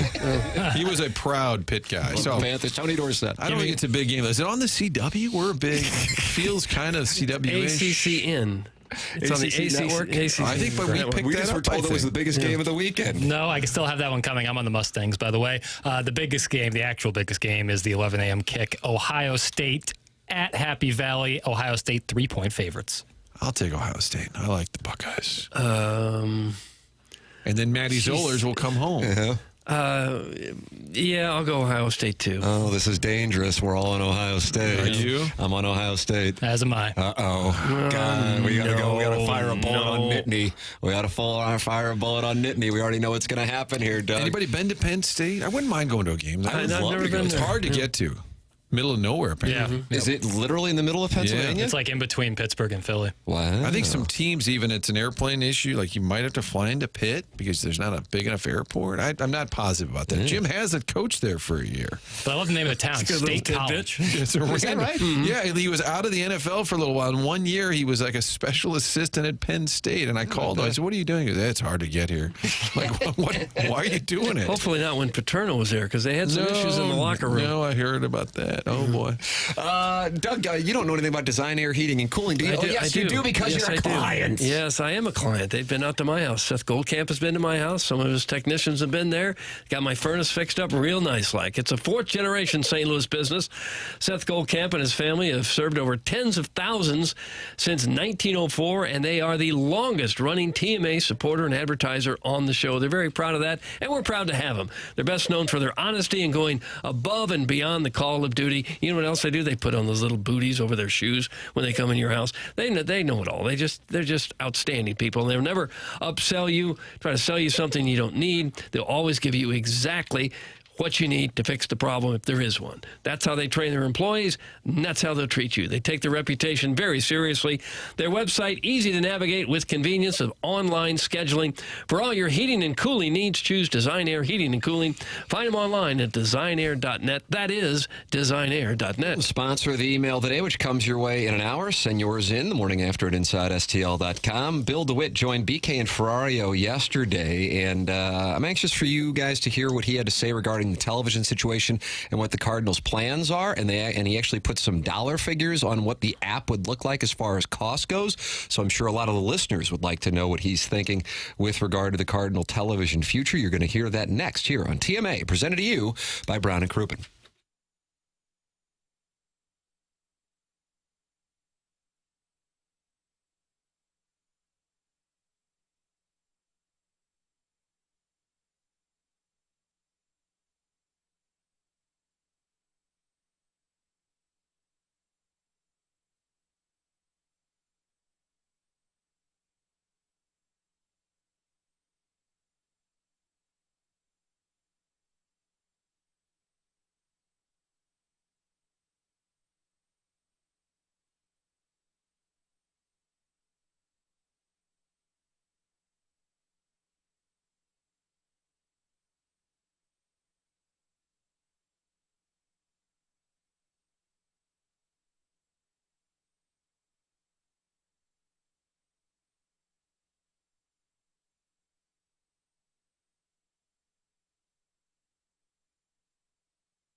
This is Action Jackson with a SportsCenter update driven by Johnny Londoff Chevrolet and Johnny Londoff Autoplex. The Spurs defeat the Utah Jazz last night 106-88. Victor Wembanyama with a nice bounce-back game, 25 points, 9 rebounds, 7 assists. That was our SportsCenter update driven by Johnny Londoff Chevrolet and Johnny Londoff Autoplex. See them at Londoff.com. Chevy, together we drive. Are you kidding me?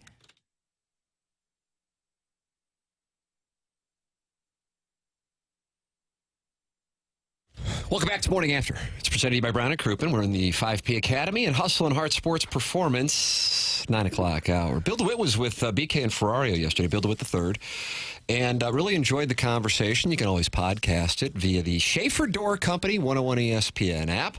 And I was listening yesterday, and he had some insight onto what the future of the Cardinal television situation will look like. Jackson, if you could, please. It's been a challenge. I mean, you know, we're there. We just got to remind ourselves, though, that a lot of these things are cyclical. You know, we'll come out of this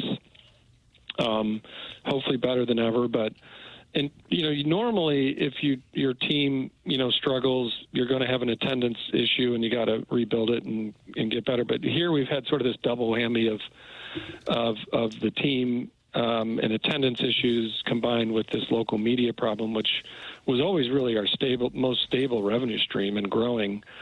And now it's just thrown into the mix of uncertainty. So we've been spending a lot of time on that to try to figure out our best path next year, as far as where we're going to be network wise. But the good news for fans on all of this, particularly on the TV side, is that there's going to be better access to the product. You know, some people have asked, like, are we going to not be able to see games? The opposite is actually the case, because we'll obviously be on the linear bundle as we've been, for many, many years, and that's like a Charter and DirecTV and Fubo and those options where people still are paying for the cable bundle. And then we plan on also having an app that people can subscribe to and get our games, which they haven't had in the past. So if you've been sort of either dropped because you were on, say, Dish Network, for example, or if you've cut the cord and no longer buy the cable bundle, you haven't been able to see our games for the most part. So having a direct app for them to stream next year would really sort of solve some of those holes in the marketplace as far as access. I think the issue they have with their partner, so in this case it would be FanDuel. FanDuel doesn't want them to have the app. They want everybody to go and buy it at Spectrum or DirecTV because that's where they make money. But you have a great position to argue back if they're offering you a discounted price. So let's say FanDuel / Bally's owes the Cardinals $68 million this year, and they say, well, we'll give you 45, we'll give you 50. Then the Cardinals counter and say, okay, well, then we're doing our app where people can buy it separately.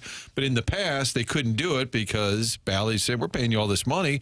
We need people to be subscribers. You can't go rogue and have this app. I think that's the best time for them to say, all right, fine, we're getting a discounted rate to you. Then we can do the app. I think fans want the app. I guess. I don't know about the older fans, and that's a huge part of their audience. They just want it to be easy. They don't want to fight it. They don't want... We can't get it. Your Wi-Fi signal's not good.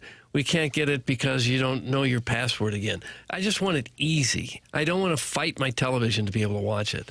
I know that's not necessarily the problems he's fighting here, but I think that is an issue for him. The more complicated it gets to watch the game, the fewer fans I think they're going to get. Jackson, and I'm not busting balls here, but do you have the audio in which he talks about the price point? If not, I'm happy to just give it to the audience. I don't believe I do. Okay, all right. Can I guess? I didn't hear it. Okay, yeah, Price is Right. And this is for the whole season? I'm going with monthly. Per month, okay. But I have both numbers. But so you have access to every Cardinal game on your phone, which now people can, the phone leads to the TV. You can actually put it on there.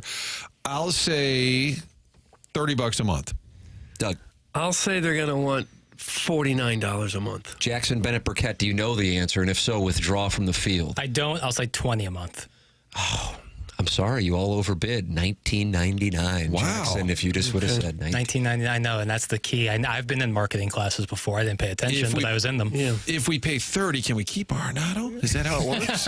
Is it related? So I have some numbers that I can give you that'll give you an idea of what kind of revenue we're looking at here. The Padres had this streaming service this year, and they charged $19.99 a month or $99.99 for the entire season.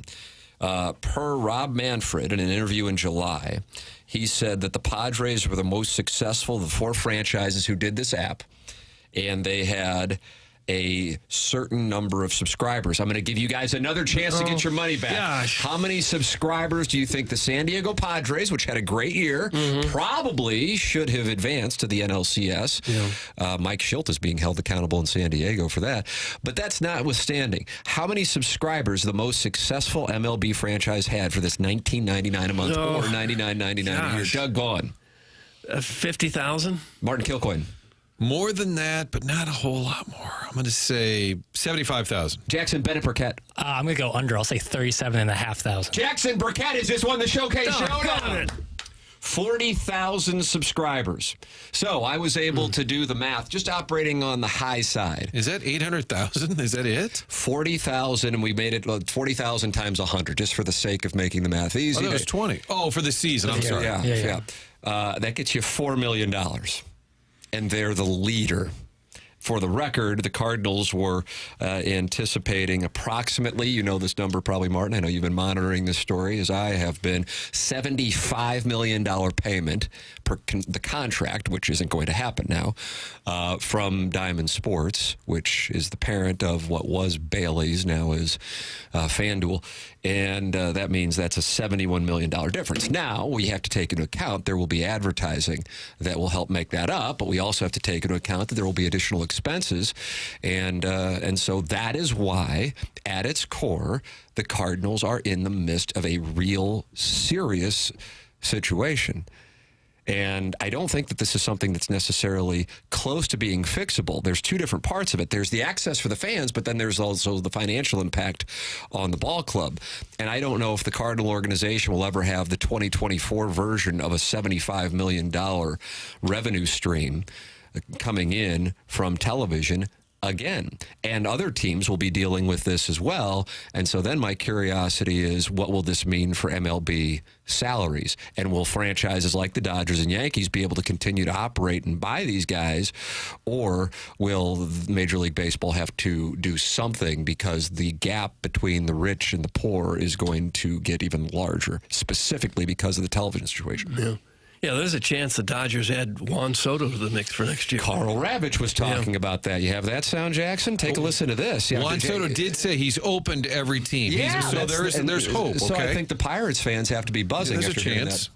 He's open for business. He's smart like that. He works with Scott Boras. Scott Boras likes to get the biggest dollar amount. He will get the biggest dollar amount. The creativity in the Ohtani deal is a blueprint.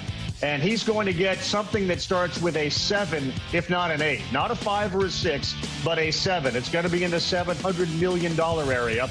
And Gene Orza, who was the associate director of the Players Association, you remember that name, years ago would talk about this season, your free agent year, as a platform year. Well, in a world of platforms, Juan Soto's created his own.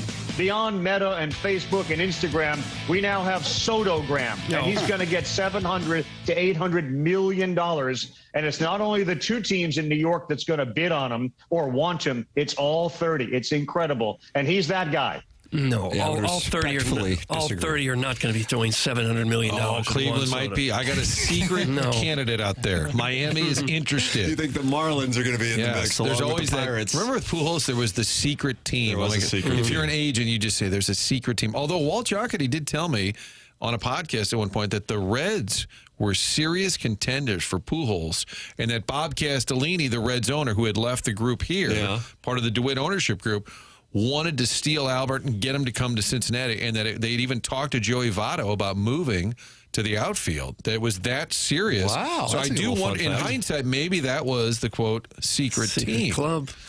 Juan Soto, where could he legitimately land? Mets, Yankees, Dodgers. I feel like that's it. Maybe the Cubs have enough money. I don't know. White Sox? Red Sox. The Angels have thrown stupid money at a lot of people. They actually rank it in The Athletic this morning. Okay. Katie Wu, part of an article this morning on The Athletic. The Yankees, the Tier 1, Tier 1A, the Mets, and then Tier 1B, the Dodgers, Tier 2, rich, desperate, and aggressive, the Giants, Phillies, Red Sox, Blue Jays, and Tier 3, the Nationals and Padres. They already had their chance. Cardinals are listed as Tier 4, doubt it, along with the Cubs, Braves, Rangers, Astros, Mariners, Angels, Tigers, and Orioles. So, yeah, I agree with I hate for the Cubs fans that they're in the same group as the Cardinals in this offseason. Is there a chance that we'll have a report of Soto on a secret plane to Toronto? Remember, didn't we have who was on the plane to Toronto? Ohtani? Yeah. Secret. That's right. That's what it was. John Morosi unfortunately said wrong. It was just some guy on a plane. Yeah, the Cardinals. They like baseball. I mean, when you watch, granted, I think we saw an extreme situation with this World Series with a number of Hall of Famers that were on those rosters. But when you watch that and you look at who the Cardinals even had in 2024, much less what it's going to look like in 2025, you see the gap. It probably was a lot like Blues fans watching the Panthers and Oilers playing, and you're going, boy, that's what it takes. We're not remotely close. You know, that's when you see it, and when you watch the World Championship, whether it be in hockey or the World Series or even college football, if you're a Missouri fan right now and you're going, oh, there's Georgia and Alabama playing. It doesn't look like Missouri belongs on the same field. That's when it hurts a little more because the solution isn't right around the corner. I don't want to be gloomy, Gus, but I think for the Cardinals, it's not just reduced revenue from the TV side. I think the number to look at next would be season ticket renewals, because a lot of these companies just rubber stamp it every year, and there's probably a little bit of a hike, and it's just corporate suites, rubber stamp. But because there is a lot of angst and frustration and that they haven't made real change because Mo is still in charge, I think that's the number to look at, because there's another huge hit. If your season ticket base is, let's say it's 23 to 24,000 a year, if it dips to like 18 or something, that's another number that's going to go way down. I was told that staffers, is that condescending, Doug, to call them staffers? Kind of, yeah. People that work there have been told by ownership, hey, be prepared for a little bit of a rough year because we're not adding on, because we're going to have some renewals drop off. I'm a little bit fascinated. I hope it's not morbid, but how this is going to play out for a franchise that's always had a packed house and people excited that at least they're able to contend. It's going to be such a weird year. So you don't think they will get Juan Soto? I'm going to say no. Now the Dodgers paid Ohtani. It was $500 million, right? Just last year. It was a weird deal, wasn't it? $700, most of it deferred. Oh, I thought he got $500. $700. You crowdsourcing, bro? Well, yeah. Ohtani is a considerably more valuable asset than Juan Soto. I would think. Yeah, I would think. I don't know what the deal is with Ravage saying 8, almost 8, but yeah, but forget that. Maybe we've been wondering for many years, when are we going to hit the ceiling on the salaries? We might be seeing it. I think we're starting to see it. Yeah. Not with Soto, apparently. There should be a market correction. I mean, Sonny Gray is a very good pitcher, obviously. Does he deserve $1 million per start? I mean, that's basically what you're making, and I don't care. You should pay these guys whatever, but if it doesn't make sense math-wise, at some point. This is an incredibly pivotal thing. I talked about it last offseason because when the Cardinals signed Lynn Gibson to the 1-year deals and then Gray to the 3-year deal, to me it screamed they're doing it to manage their exposure because of the television thing, but they really hadn't talked much about it. Now they're openly talking about it. It's a substantial moment in this franchise's trajectory, but it's not really a titillating topic. You know, yelling about DeWallet and best fans in baseball is what gets people worked up. But this actually, I think, is the moment, and it's because of sports business and not necessarily what you are seeing on the field. Your thoughts are more of an MLB issue. I think you're bringing it up. It's across the board. This is not just a Cardinal topic. There are a couple franchises that'll be immune, and we happen to see 2 of them play for the World Series. So that will be something over the next 3 years. Will you see anybody crash the party? The playoff format allows for it. But as far as regular season success goes, how many of the non-Dodgers, Mets, Yankees will win 95 games over the course of a regular season? 314-399-9646 is how you can interact with the show on our text line. That's the Air Comfort Service text line. Call in Callier and Thompson. Phone lines 314-974-0101. It's a 5P Academy and Hustle and Heart Sports Performance 9 o'clock hour on the morning after. And it is presented to you by Brown and Crouppen on 101 ESPN.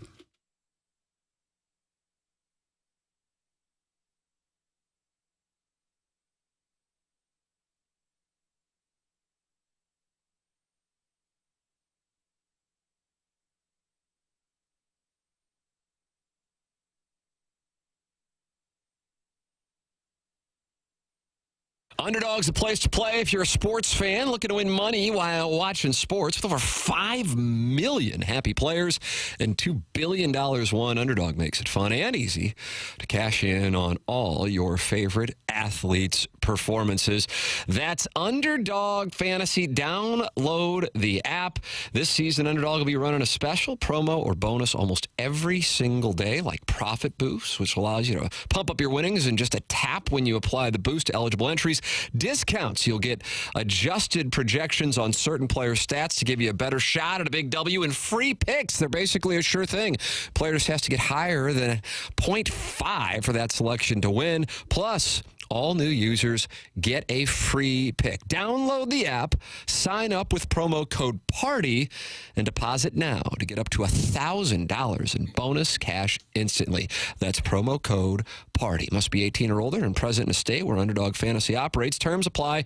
Concerned with your play, call 1-800-GAMBLER or visit ncpgambling.org.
Martin, we call this segment Salutations?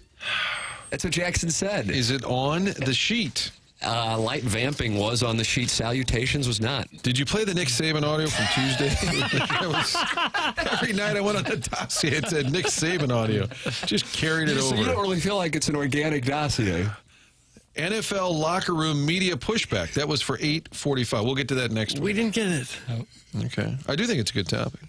Did you guys air grievances after I was gone yesterday? I saw that. What is the airing of grievances? I just think There's this thing that I've seen all week on this quote-unquote organic dossier about Jackson's got a problem with grocery stores. Yeah, I wanted to keep a segment open in case anyone wanted to air a grievance. A problem with grocery stores? Yeah, we'll get to it in the 10 o'clock hour. Okay. This is where Jackson airs his problems with Straubs. No, it's not. One thing we have in St. Louis is fantastic grocery stores. Thank you, Schnooks. Download the app. Yeah. Thank you. It's not. It's about grocery store patrons, less so about the actual grocery store. Eat. Okay. No, it's just there's got on to their be some, phones out loud. There's got leaving their carts in the middle of the aisle. There's that, but I got a big problem with the self checkout. I'll just say that. Okay. I'll say it for the time. I'll tease. I've kind of been that guy.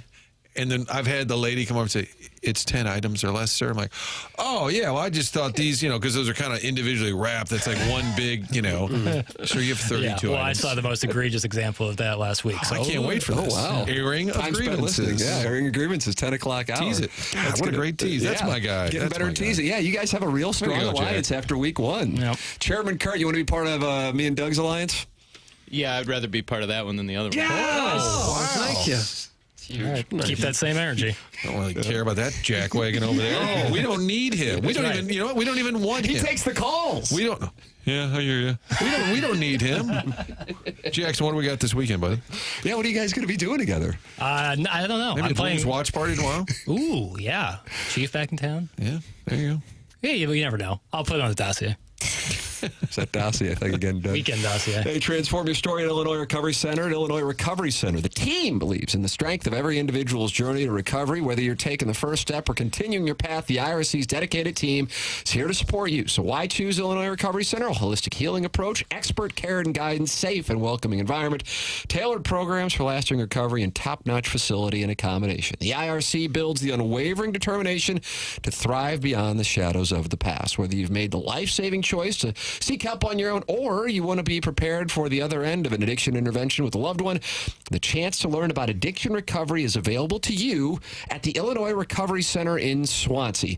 Know the guys who run the Illinois Recovery Center. This is a passion project for them, and they have helped many people in the St. Louis metropolitan area since starting the Illinois Recovery Center. Let them help you or your loved one. If you or someone you know wants more information about the Illinois Recovery Center, please call 888-472-9559 or visit IllinoisRecoveryCenter.com. Send your emails in. Design, Air, Heating, and Cooling email today comes your way in 42 minutes. BK and Ferrario at 11 o'clock.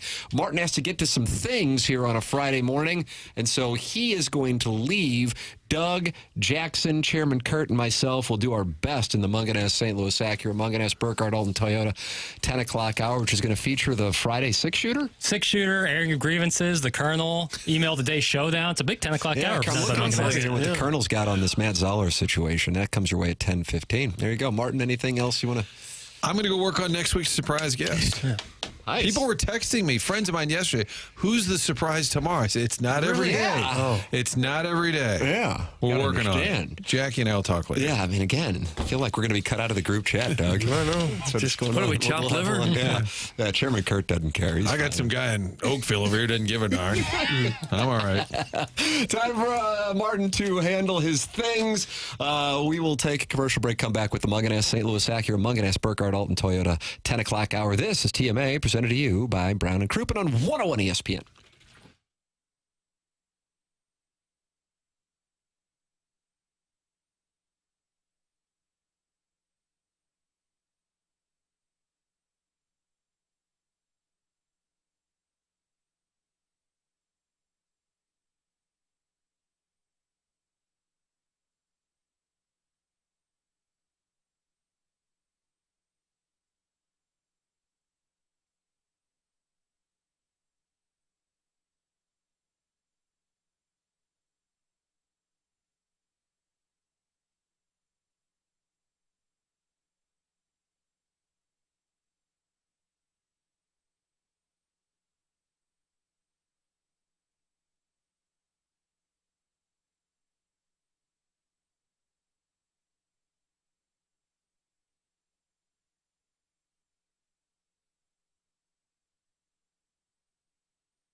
Welcome back.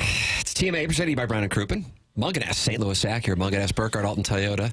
10 o'clock hour. Coming up in this hour, Gabe DeArmond with us on the college football weekend, and Matt Zollers, the Missouri 5-star quarterback recruit who is committed to the Tigers, but he is going to his home state's big game this weekend, Penn State and Ohio State, and so, understandably, many Missouri fans are wondering if that commitment is now starting to be a little shaky. We'll hear from the Colonel coming up in about 10 minutes.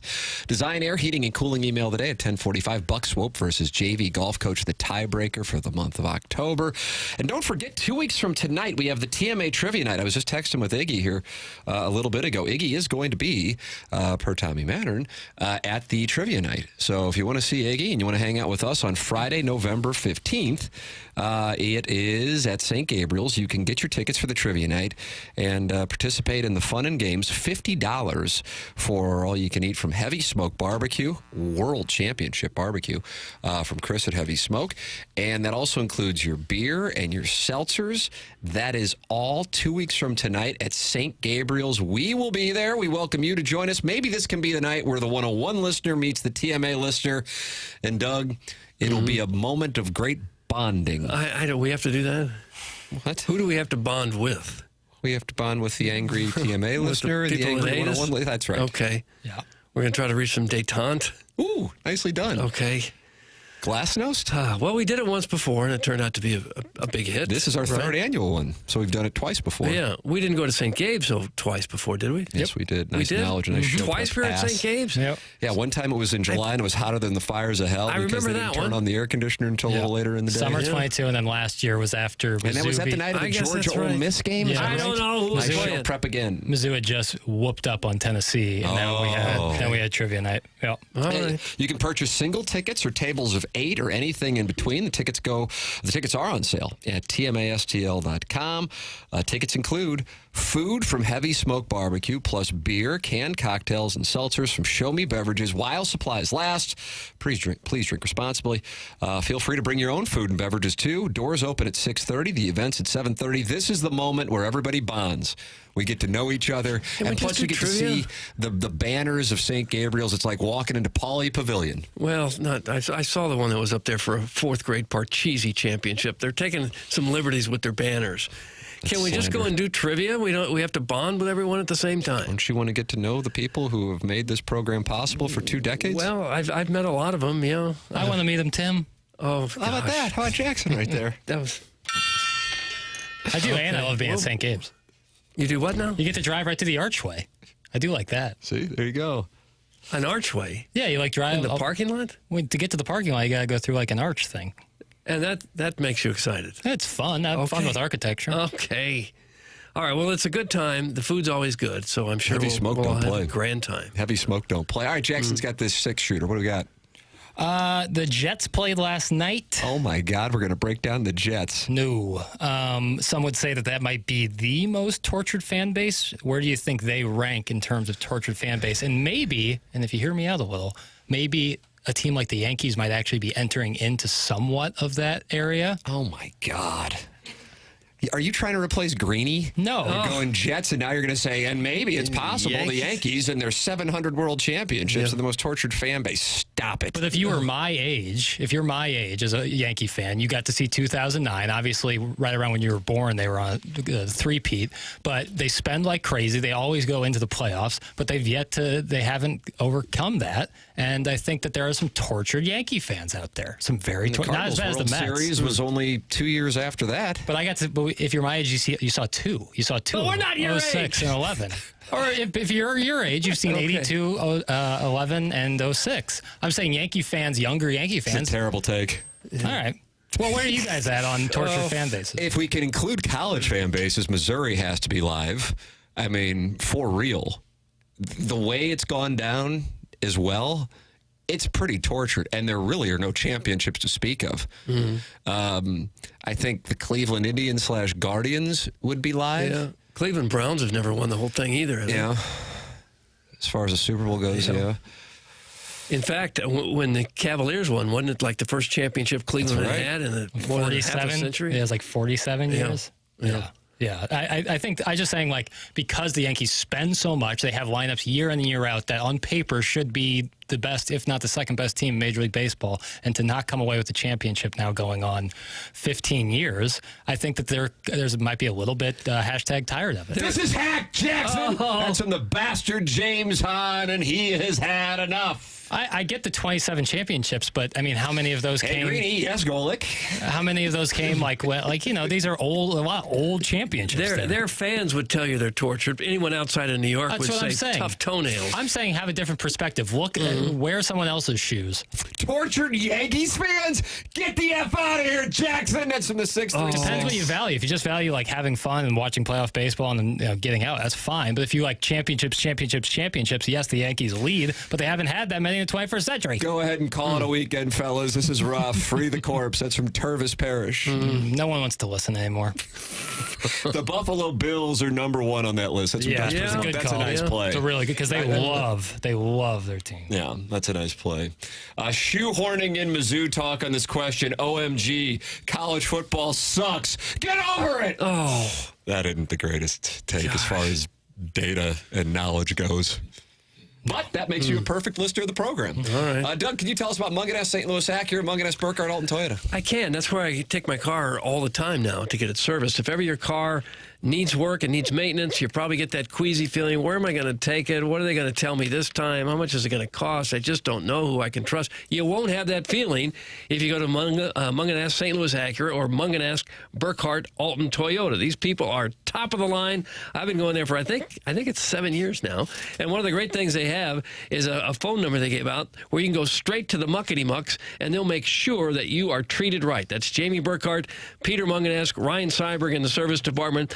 I'm going to go ahead and give you this number now, and you're probably going to want to put it in your contact list because it's a very important number for your car. 314-252-0029. You call that number. I'm going to give it one more time. 314-252-0029. You call that number. You'll get straight to the higher ups, straight to the muckety mucks, and they will take great care of you like they take great care of all of us. They also have a fantastic new and used car selection at both locations, the one in Baldwin and the one in Alton. Online, check them out, stlouisacura.com and altontoyota.com. Just when I thought the show was getting good, Jackson had to go and ruin it. It's from the 618.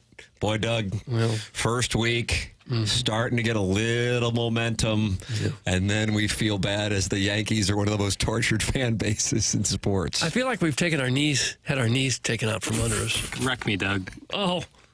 Was that a drop or was that you talking? That was a drop. Wow, you're playing drops of yourself. Yeah, it's better than talking, apparently. Do you enjoy Jackson playing drops of himself or Jackson talking more?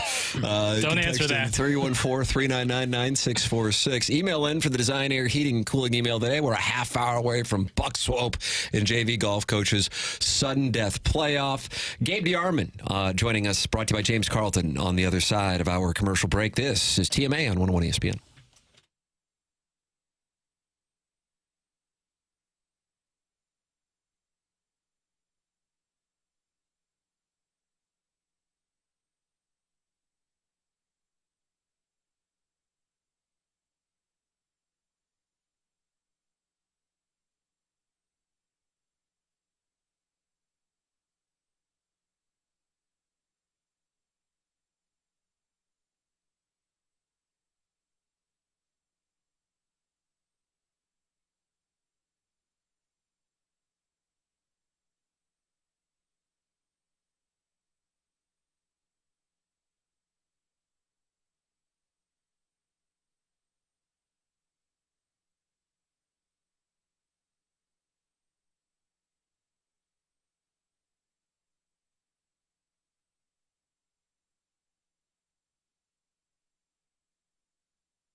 will be playing at Faroe Field next week, probably on the SEC network, for Missouri and Oklahoma, a game that once was highly anticipated.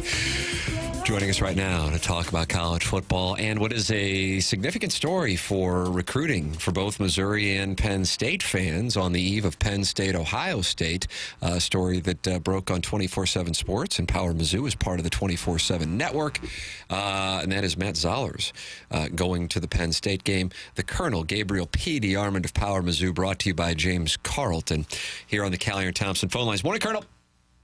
What's up, Tim? How are you doing, man? I'm good. What do you think? How about you? I'm good too. What do you think about this Zollers going to the Penn State game tomorrow thing?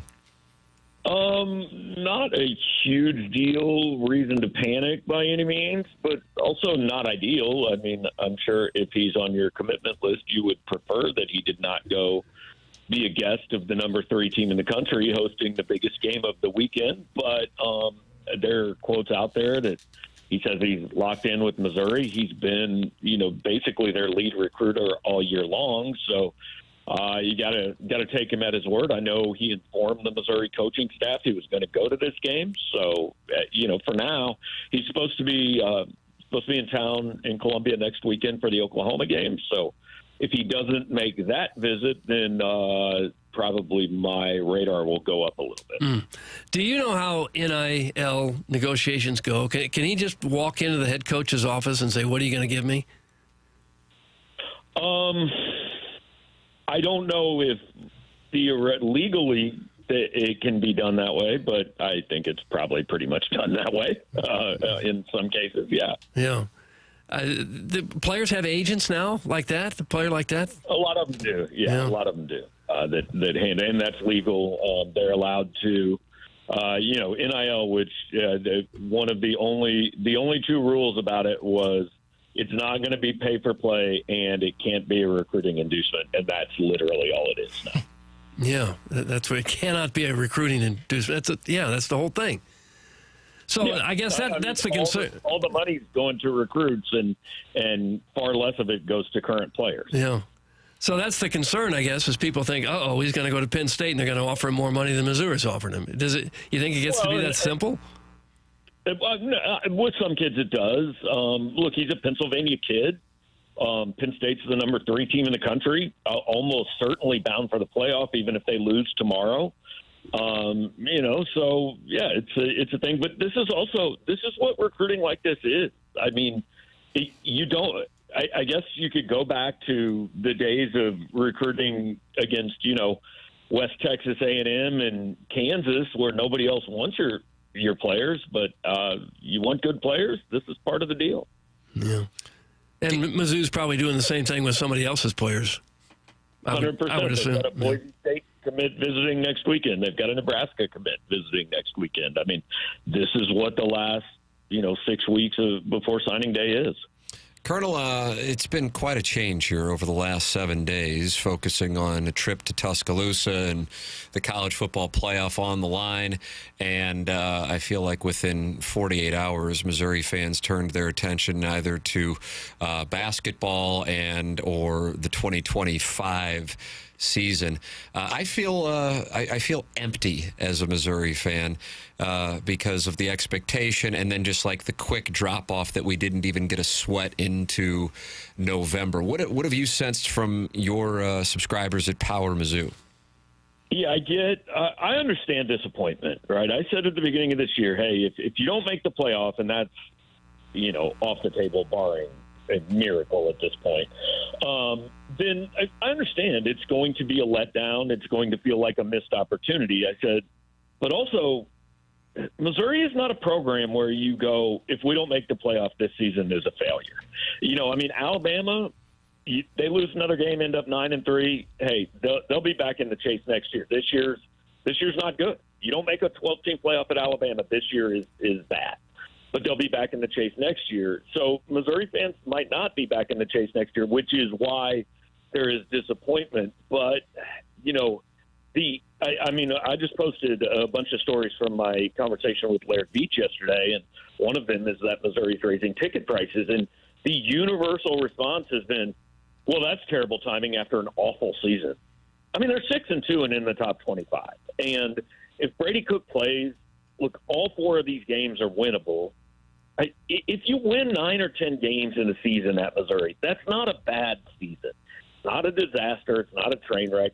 Yes, it's a little short of what you hoped for, but the complete, well, this is awful and everything's over. I mean, Missouri's 17-4 in the last 21 games. That's pretty damn good. And I get you want it to be better, and I understand why there's disappointment, but the idea that this is a terrible season and Eli Drinkwitz has done an awful job, and Kirby Moore, who everybody was scared to death would leave less than 12 months ago, has to be fired, is, I get it's what we do. It's sports fandom these days. It's also, I'll continue to say it's over the top.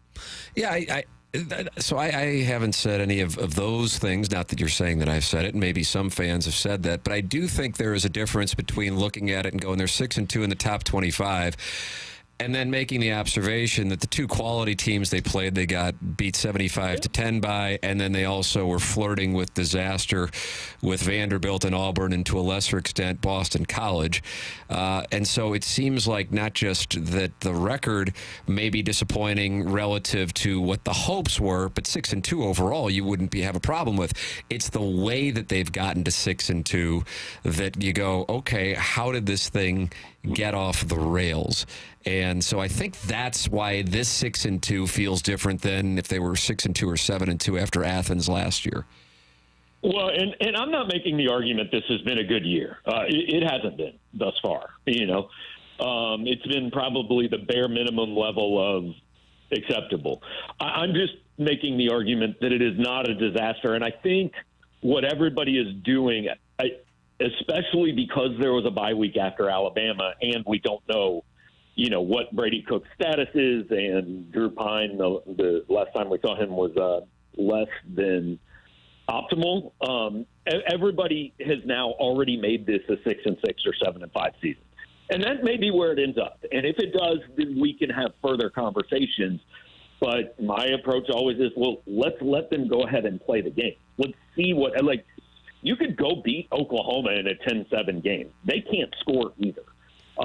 South Carolina, I don't know. Right now, I would pick South Carolina to win that game, but you never know. Mississippi State, look, they just gave up 58 to Arkansas. They're not a good team. You could go win that game, especially if Brady's back. And Arkansas, again, I'd probably, as of today, pick Arkansas to win that game. But if Brady's back and it's the last home game and all that, so if you go even 3-1 and you end up 9-3, again, it's not what you wanted, but it also will not deserve the level of anxiety and anger that Missouri fans are exhibiting this week. Drinkwitz said yesterday that he does expect Cook to be back at some point there at the end of the season. You think he could possibly play as early as the Oklahoma game? I mean, anything's possible, right? I am skeptical that he would play that game because, look, if they took 2 sets of x-rays. They took one Saturday and one Sunday. And while they're not telling us, I promise they know the results of that. If the results of that were, hey, there's nothing that concerns us here, then he would play in 2 weeks. And they would probably tell us he's playing in 2 weeks because I don't see any real competitive advantage to making Brent Venables think you might have to face Drew Pine, So if they knew Brady was playing the Oklahoma game, I think we would know that. We don't know that, which indicates to me there's certainly a level of doubt. If not flat out, they already know he's not going to play, but they're not going to tell us that. My guess is he will be listed all week. Next week is doubtful. The media policies here have kind of hurt anybody's ability to find anything out because a lot of coaches and a lot of teams still do media during bye weeks. Missouri does not. So the only chance we've had to talk to him is this 10-minute window on the SEC teleconference. And we did it. Hey, we asked the questions that needed to be asked, and he chose not to answer them, which is certainly his right. But that's why we're here in a vacuum of information. Colonel, any games this weekend in which you love a team against their opponent. For example, I like South Carolina tomorrow night against A&M. I like Ohio State tomorrow against Penn State. Or anything that you're feeling this weekend on the bye weekend for Missouri? Yeah, I'll be honest. I'm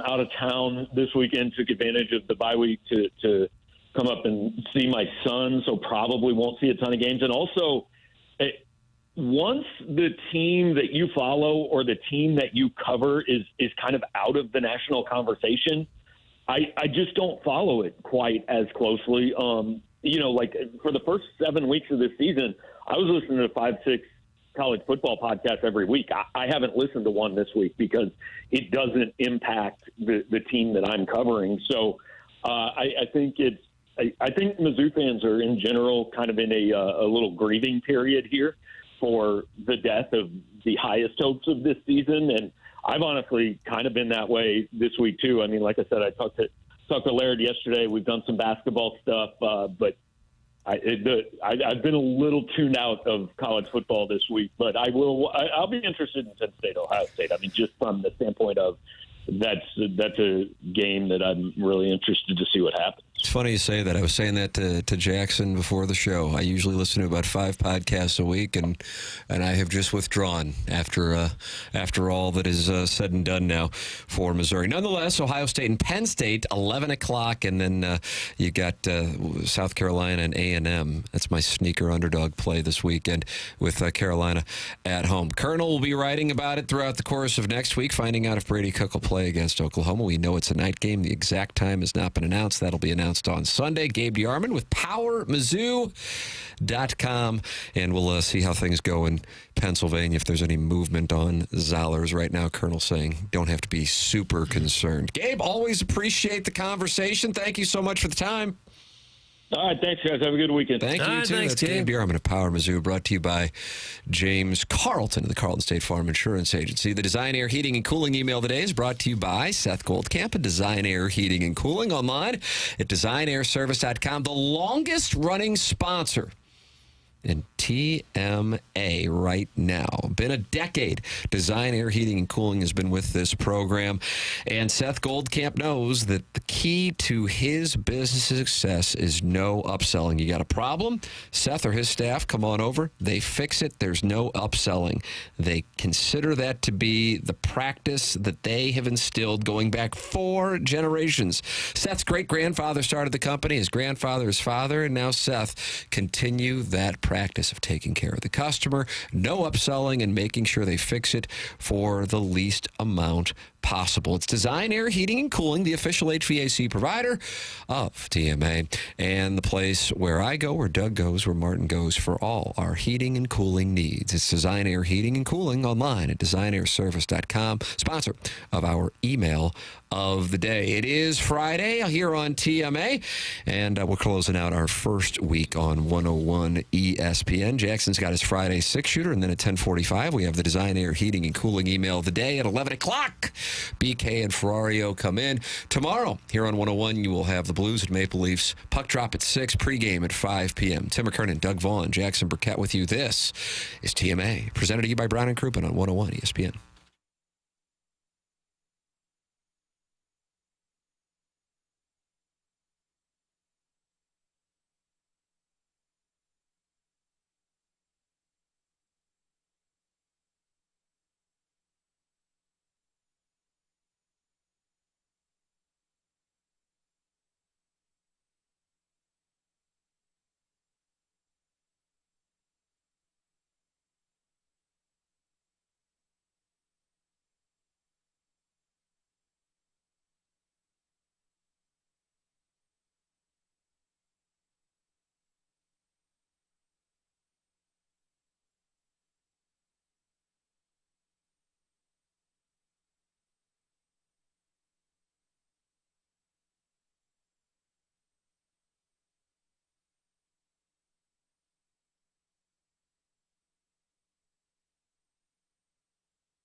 This is Action Jackson with a Sports Center update brought to you by Saliga Heating and Cooling. The Blues lose last night. Final score of 2-1 at the hands of the Philadelphia Flyers. Off tonight. They resume play against the Maple Leafs tomorrow night in St. Louis. You can catch that game right here on the home of the Blues, 101 ESPN. Pre-game at 5 p.m. Puck drops at 6 p.m. And that was another Sports Center update brought to you by Saliga Heating and Cooling, an independent American Standard heating and air conditioning dealer.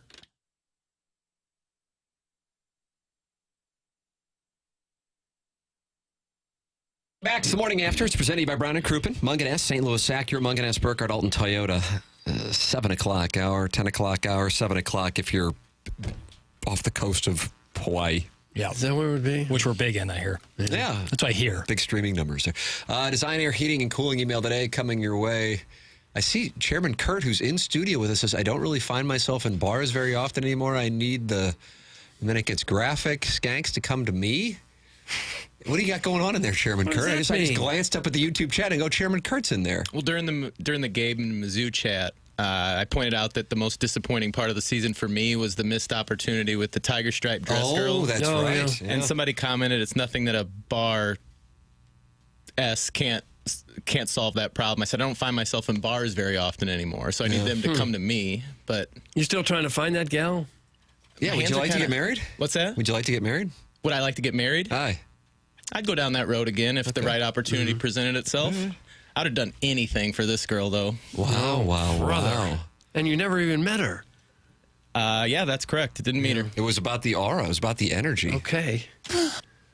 No, we didn't need that sound effect. I don't know where it came from. Have you given up the search? Or no, I think we'll persist. Okay. Was it Survivor who said the search is over? You were right there all along? And was that about a friend falling in love with another friend and they became lovers? Was that Gloria Loring who said friends and lovers? I just don't know. Hey, Mike, I want to slap your big butt cheek. Oh. Design Air Heating and Cooling email today is coming up here in about 5 minutes. Jackson, BK, and Ferrario at 11 o'clock. But before we hand over the reins to 101 ESPN today, you've got a question for me and Doug in this Friday six-shooter. Well, quick audible. Do you guys mind if I air this grievance and get it off my chest once and for all? Well, that's if your not, show. I can ask a question. You wouldn't want it to carry over the weekend, so go ahead. Yeah. All right. So I was at a grocery store on Sunday. Won't say the name of the grocery store. Okay, don't. Straub's, obviously. It was late on Sunday. It was packed to the gills. Understandable. I go just to get a couple of items. We had my birthday dinner for my mom on Sunday. It was lovely, and I had to pick up some stuff for that. And I go to the self-checkout, and the line is so long, so long. And someone cuts in front of me, and it was an older lady. And she starts talking on the phone about how long this line is. And I take a look at her cart. And I had time because the line was so long. 38 items. Oh. She had 38 items in the self-checkout. She's on the Jackson's phone. going to give her full name right here, too. She's complaining to somebody about how long the line is at the self-checkout. You're the reason. Did you take a swing at her? You're the reason. And also, not just 38 items, but like some big ticket, like packs of soda, 12 packs. That's awkward. That's hard to get into those little shopping bags. You need the self-checkout. You need the real checkout people. She had eggs. You got to strategically place those in the bag. You can't be at the self-checkout with 38 items. And you said nothing to her, though, at the moment. I'm a jellyfish spine. I just got nothing in that regard. But you decide, you know what? 5 days after the fact, I'm going to air her out on 101 ESPN. If I knew her name, I might give it out. It was so egregious. I checked out. She hadn't even got halfway through. It was brutal. How long did her situation delay your checking out and leaving? It's about the principle. It's about the reason that the line was so long. It's because people like her are putting way too many items in there. Are you mad at Straub's for not having more than one person checking people out? I'm not mad at the grocery store because I get those employees, they're just doing their best. But if someone would have said, like, hello, ma'am, I think actually you're going to want to go to the regular checkout because those are a lot of items. I think it would make things actually a lot faster. I would have appreciated that, but I also get not doing it. So I just wanted to air that. Why don't you give her full name and number? I don't know. Instagram handle. I don't know. She's talking. It also took her forever to get on the phone with the person. She couldn't figure out the phone. And I say old lady. I mean, she might have been in her mid-50s. That's not an old lady. Older.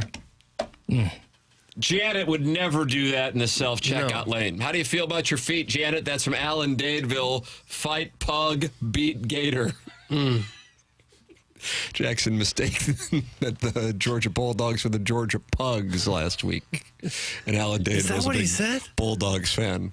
Yep. Yes, I thought. Well, a Georgia pug and Pugs? a pug and bulldog look kind of similar. Similar, I guess. I know they call them UGA. Yeah, that's for UGA. It's kind of a cute little dog. It's UGA, University of Georgia. That's Thanks. for the UGA. Yeah, thank you. Recovering alcoholic from Belleville and Webster Groves giving us his review for the first week, Doug, here on 101 ESPN. Okay. Real talk. You like when somebody starts it? No. Keeping it 100. Great first week for you guys on W101 and NBC, you piggies. We took it easy on Kai this week, but next week, that hole is mine, and IRC Eric is going to take a ride, too. See you in a bit, Tim. Welly has the key. Wifey and I will be upstairs waiting. That's from the recovering alcoholic from Belleville and Webster Groves. I don't like it. How do you feel about your feet? Yep, there you go. Doesn't matter. Well, I just had some work done on my arthritis last. That's hot, and I don't care who says it isn't. Thank you for acknowledging that. It's time for you. Commie Jack snitching on his neighbor via his state media. Nice. That's from the life coach. Was I snitching on anybody? Well, you're kind of telling on this old gal. I'm just saying. She's old and she's in her 50s. Tales from the Straub's checkout lane. Brought to you by Schnooks. 38 items. I mean, are you kidding me? It's crazy. Some stores have stopped even doing the self-checkout because people steal so darn much. Oh, really? Yeah. Yeah, I can see that. Well, you can't trust them to run everything through. I can't police that, but I can police the people. Way too many items. I mean, if you're at 20, okay, that's all right. When you're having a full cart and you're in the self-checkout, that's not what it was designed for. It was meant for people with a couple items, bingo, bango, bongo. Is this an anger issue just at anybody older than you? Yeah, that's what that seems like. They're starting to become a theme. No, and I was I let her pass. I let her go. And why are you counting her items? That's from the Walrus King in the I had YouTube time. chat. I had nothing but time. The line took forever. Goodness gracious. I had an ice cream cake and a jar of peanut butter. That's all I had. You are really hot about this. You better believe it. It's unbelievable. It's just a lack of Do respect. you feel better now that this is out in the open? Yeah, Okay. I hope people are aware now. Like, you're not gonna. You can do that Tuesday at noon when no one's there, but Sunday at 5 p.m. That's drive time, baby. No, you think this old fossil, as you called her, 50-something-year-old fossil, you think she's possibly listening to this and might have learned her lesson? If she is, I hope she has bettered herself. Okay. That's all I can hope for. Yeah. Jackson's a Karen. That's in the Crystal City Clam. No, a Karen would have gone up to the employee passive-aggressively behind the person's back and said, hey, that woman has too much. An alpha probably would have said, hey, ma'am, it's way too many items. And Alpha would have gone on the air on 101 and aired her out. That's what you did. That's what I am. Careful, Jackson, your Ledoux is showing. That's from John Lithgow's Harry Henderson. I didn't name anywhere. I'm not saying where it was. I'm not going to disparage the place. It's not their fault. No, it isn't. All right, Jackson, we've got the magic that is the Design Air Heating and Cooling email today showdown between Buck Swope and JV golf coach for the month of October coming up. Then BK and Ferrario. Doug, you know anything about Mark Milton? I do. I know a lot about Mark Milton. I know he's the guy that you want to turn to if you have any kind of IRS issue. You have an IRS issue, mister, you've got some problems. You don't want to have a run-in with the godforsaken tax man. You have years of unfiled tax returns or tax liens, bank levies or wage garnishments keeping you up at night, or worse, maybe you're even facing IRS criminal investigation. Gets to be serious stuff. If so, you should contact STL Tax Lawyer Mark Milton at stltaxlawyer.com. Mark Milton and the STL Tax Lawyer provides a local and holistic approach to tax resolution.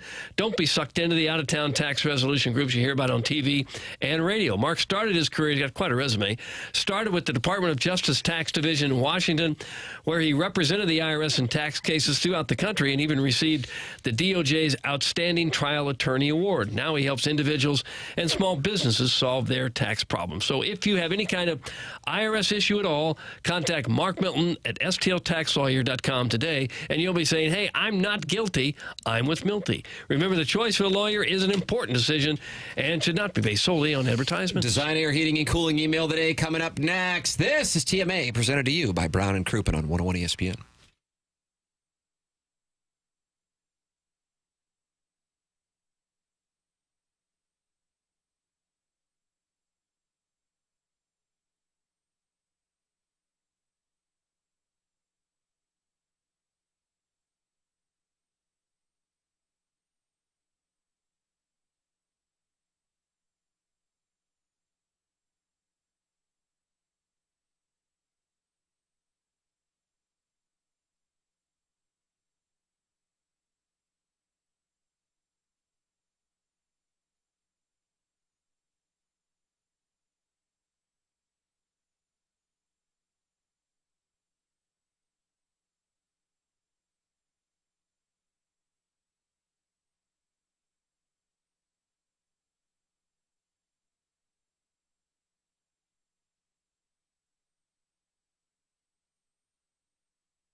Doug, this is it.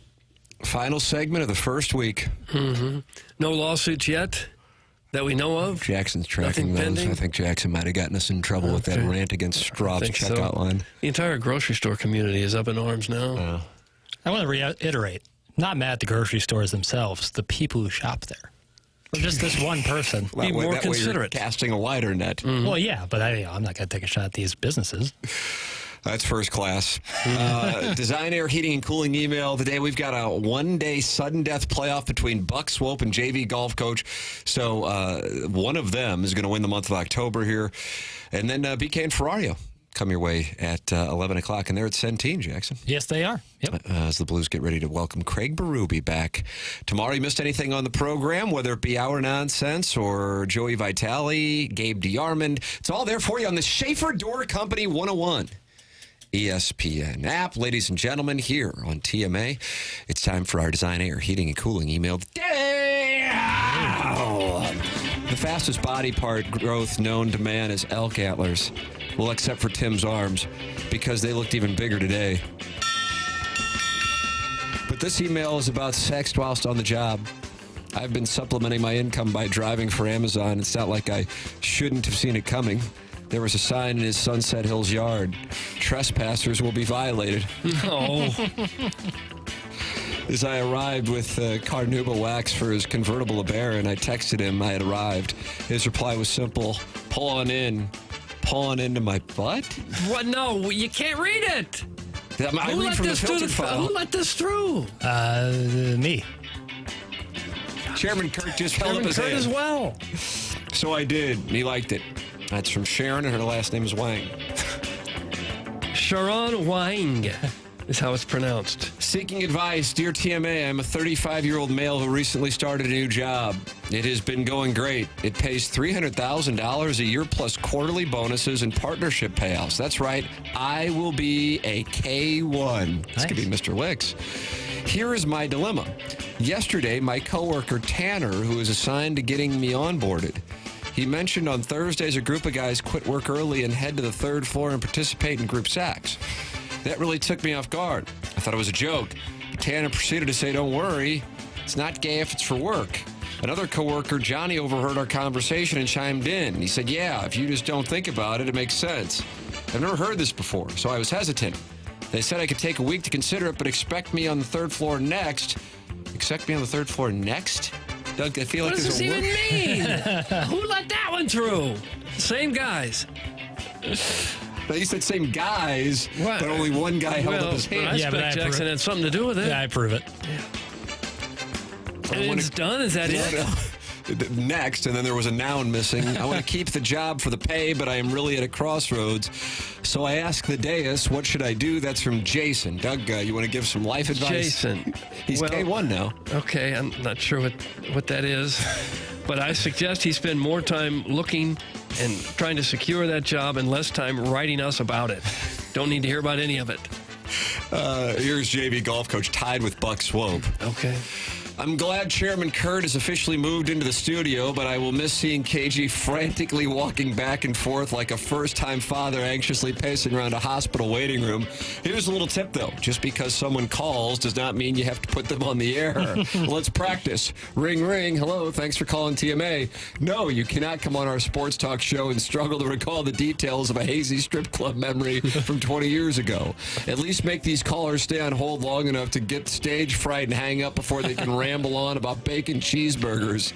Biff once waited to hold so long that he actually fell asleep. Mm-hmm. And we could hear him snoring when you finally put him on the air. That happened. Now that's dedication. Although Pigpen's call did remind me of the time you guys inexplicably sent a listener to Dennis House Bunny Ranch for some reason. I think a married guy actually won that trip, but his wife told him he was not allowed to go. Obviously, he still went because the opportunity to catch an STD at a brothel is much more important than marriage vows.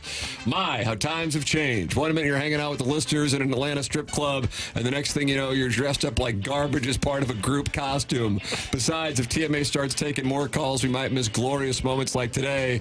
when Professor Caresser Burkett thought a former Cardinal announcer owned Blockbuster. It's from the JV golf coach. I'm sorry. P.S. Good luck to Buck Swope. Win or lose today, he's the best in the business. His emails always make me laugh. How about that? Wow. Doug, that's sportsmanship. It really is. JV golf coach. And finally, I'm not going to be much good to you this morning, not after watching the Blues lose in Philadelphia when the puck fell off Kairu's stick, ended up in the back of the net. All of our local teams are trending in the wrong direction, and we've got 4 hours of radio to fill. What are we going to do? I'll tell you what we'll do. We will rally around, the phone lines, and we will produce average radio that alienates both Legacy TMA and Legacy 101 listeners. Excuse me, I'm putting out a cigarette here. Leading off, we have Pigpen, who wants to reminisce about the salad days when St. Louis had not just an NFL team, but one that wasn't tanking on purpose to drive down fan interest to help justify their move to L.A., and local radio was so flush with cash that they flew listeners to road playoff games. Playoffs? Provided they were at least 21 and were cool with going to the strip club after watching the Rams get blown off the field by Michael Vick and Warwick Dunn. My nipples are hard, and I am excited because next up we have the Blues color commentator who once pleasured himself in a parking garage calling in to discuss the time Tarasenko injured his breast, singular, like Iggy would say, and then he provided a nice little biology lesson explaining why men have nipples. I have nipples. Doug, can you milk me? No. I really miss Iggy anytime you discuss anything related to science or breast. Caller Allen also misses Iggy, and he wants Doug to, then it gets graphic. No, it shouldn't. Down. It shouldn't. I know a lot about telling people I have a gambling problem without admitting I have a gambling problem, and it's great. How's Libby Jack? We going to bring that back? How about that whole deal? Oh, you follow a bear on Instagram who convinced you to DJ out bear on a Thursday night football first quarter over. Yikes. I make picks, you lose money. Ladies and gentlemen, that's Buck Swope. Buck Swope. And that's what we have for the Design Air Heating and Cooling email of the day. Doug, the first question to you is what you got. Okay, I'll go with the last one. I thought Buck Swope was the best. I'll go Buck. Really good on both the entrants. I'm going to say JV golf coach. That's the man to the tee. I think it was JV golf coach.